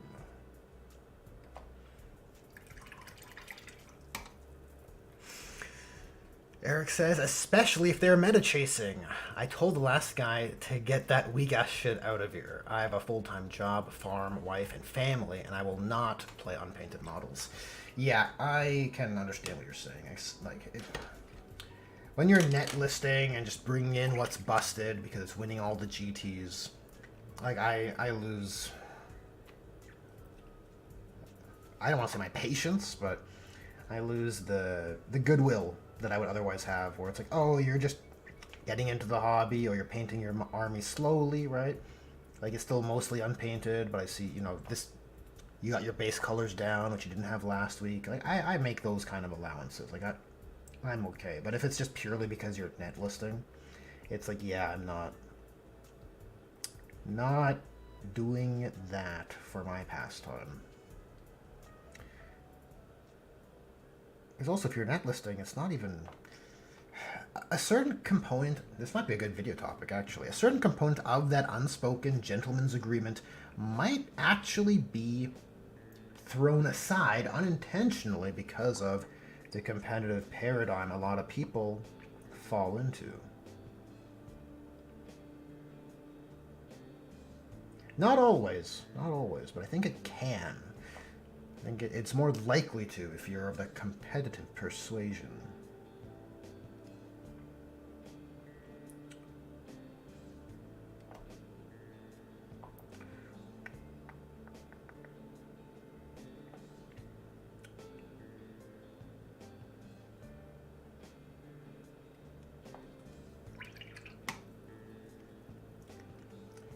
Okay, let's get some of this browner yellow.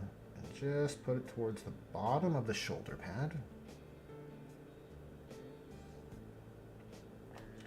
So that our dirty yellow, our AK dirty yellow, not sponsored, will have something to blend to. It's like if you're gonna freehand, you might as well make it look better than a decal, right? That's reasonable. The decal will be flat. But if we're taking the trouble, might as well. I mean, that just sounds smart. It just sounds smart.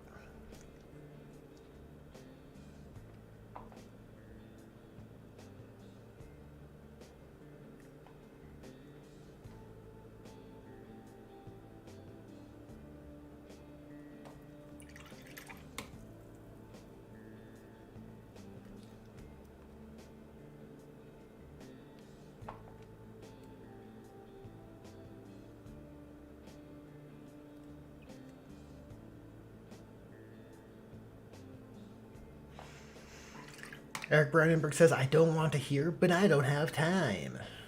A few years ago, I got accused of net listing my own list. I had it posted on a 40k board, got comments, tweaked it, more comments, and discussed my playstyle. I mean, look, sometimes parallel thinking, or just sometimes a thematic army just might end up being a net list, right? You know, if you're just the guy who likes to play Deathwing Knights, for example, you just love the Deathwing,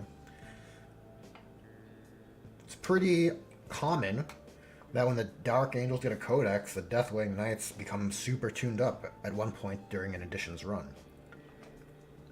And then your thematic list might actually be very competitive, right? That can happen. So, you know, what's that term? Or what's the turn of phrase? Well, whatever. It's the intention. The intention is my point. Intention matters.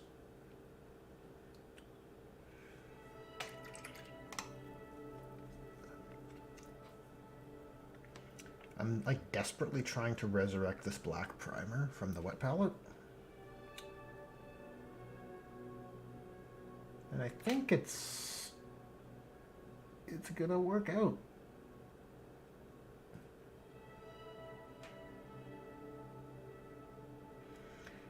Yeah, look at this. There's sharp edge. Beautiful. Well, reasonably sharp.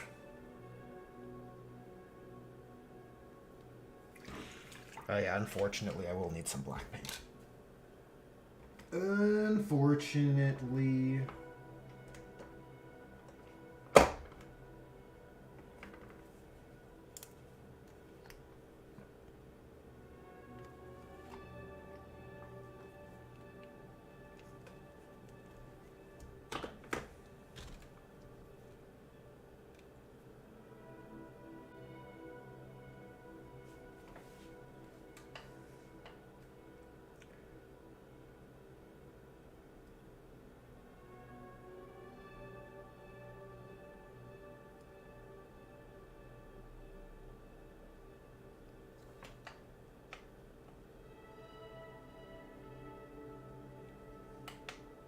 Wow, what a difference to brush control, right? Having the right amount of paint.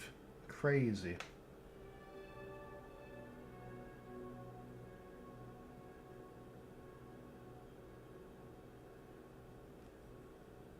I have to turn him a little bit. Just so I can get my hand around this stupid handle. I mean, it's not stupid. The GW handles I actually like. Yeah, I actually like them, and they priced... It's one of their few products that are actually priced semi-reasonable. Semi-reasonable. Well, this was back when I bought it. I don't know if they've increased it. I don't know. Cannot speak for that.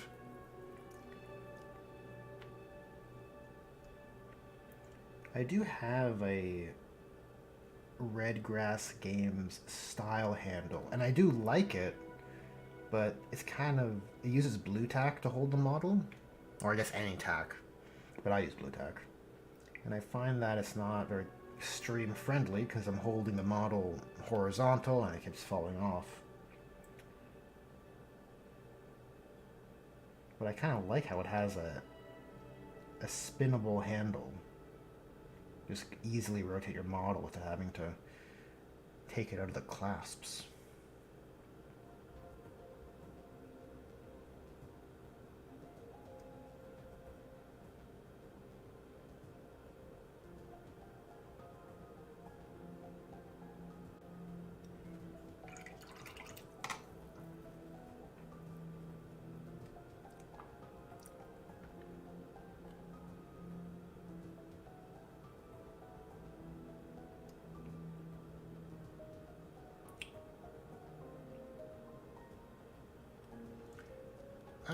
It's not perfectly accurate to the Blood Angels decal, the reference, but I think it's a freehand that reads well enough, and I think it... And honestly, I think it's adequate. We'll sharpen up that one bolt, that one corner. Nelson Cruz says GW handles are underrated. Yeah, I would think so.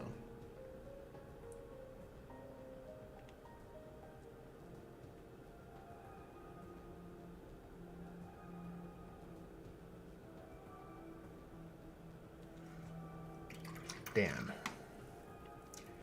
I wanted to tighten that up, but I kind of made it fatter. Funny how it do.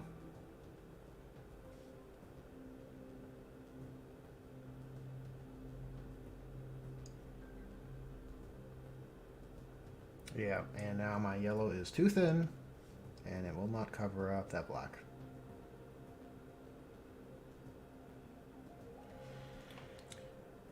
Well, I think it looks pretty baller.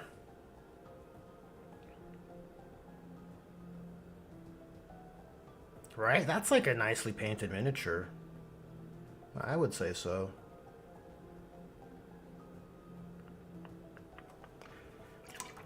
We'll just take a little bit of that gray. I think it's still alive.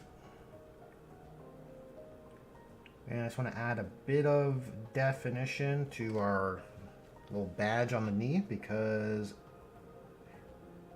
the surface has a transition. The yellow surface has a dark to light, and we want to kind of carry that through to our little decal here.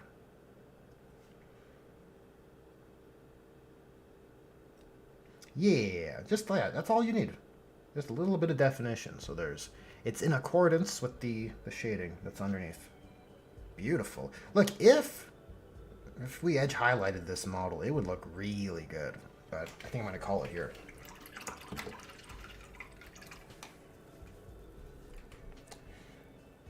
I think it's looking. Oh, okay. Look, we're going to clean up this, but.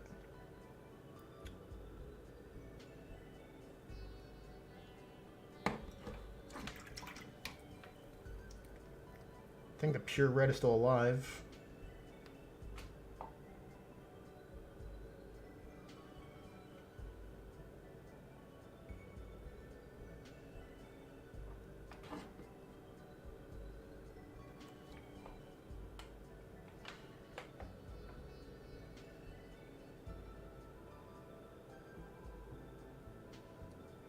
Yeah, that's all you need to do. Just a little bit of cleanup.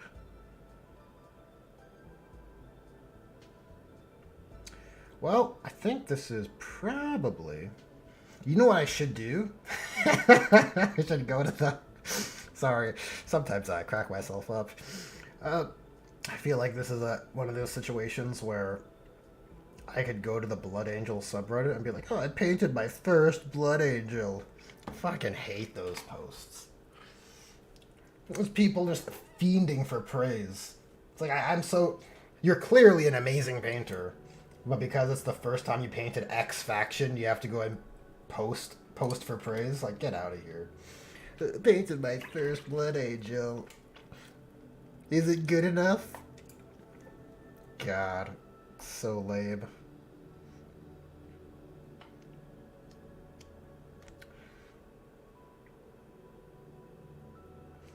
You guys know what I'm talking about, right? You must have seen it. I can't be the only one who sees these posts.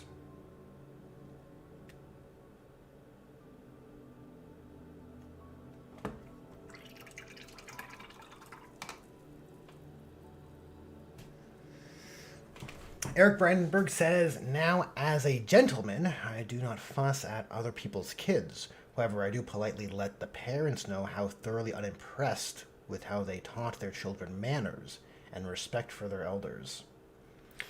That's a good way to go about it, Eric.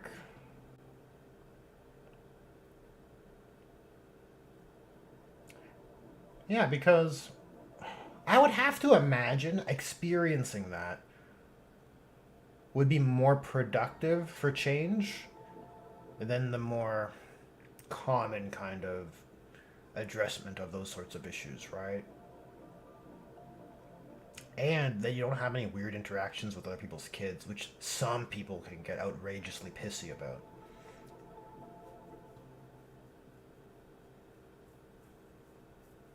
So that seems like a good tactic, a good protocol.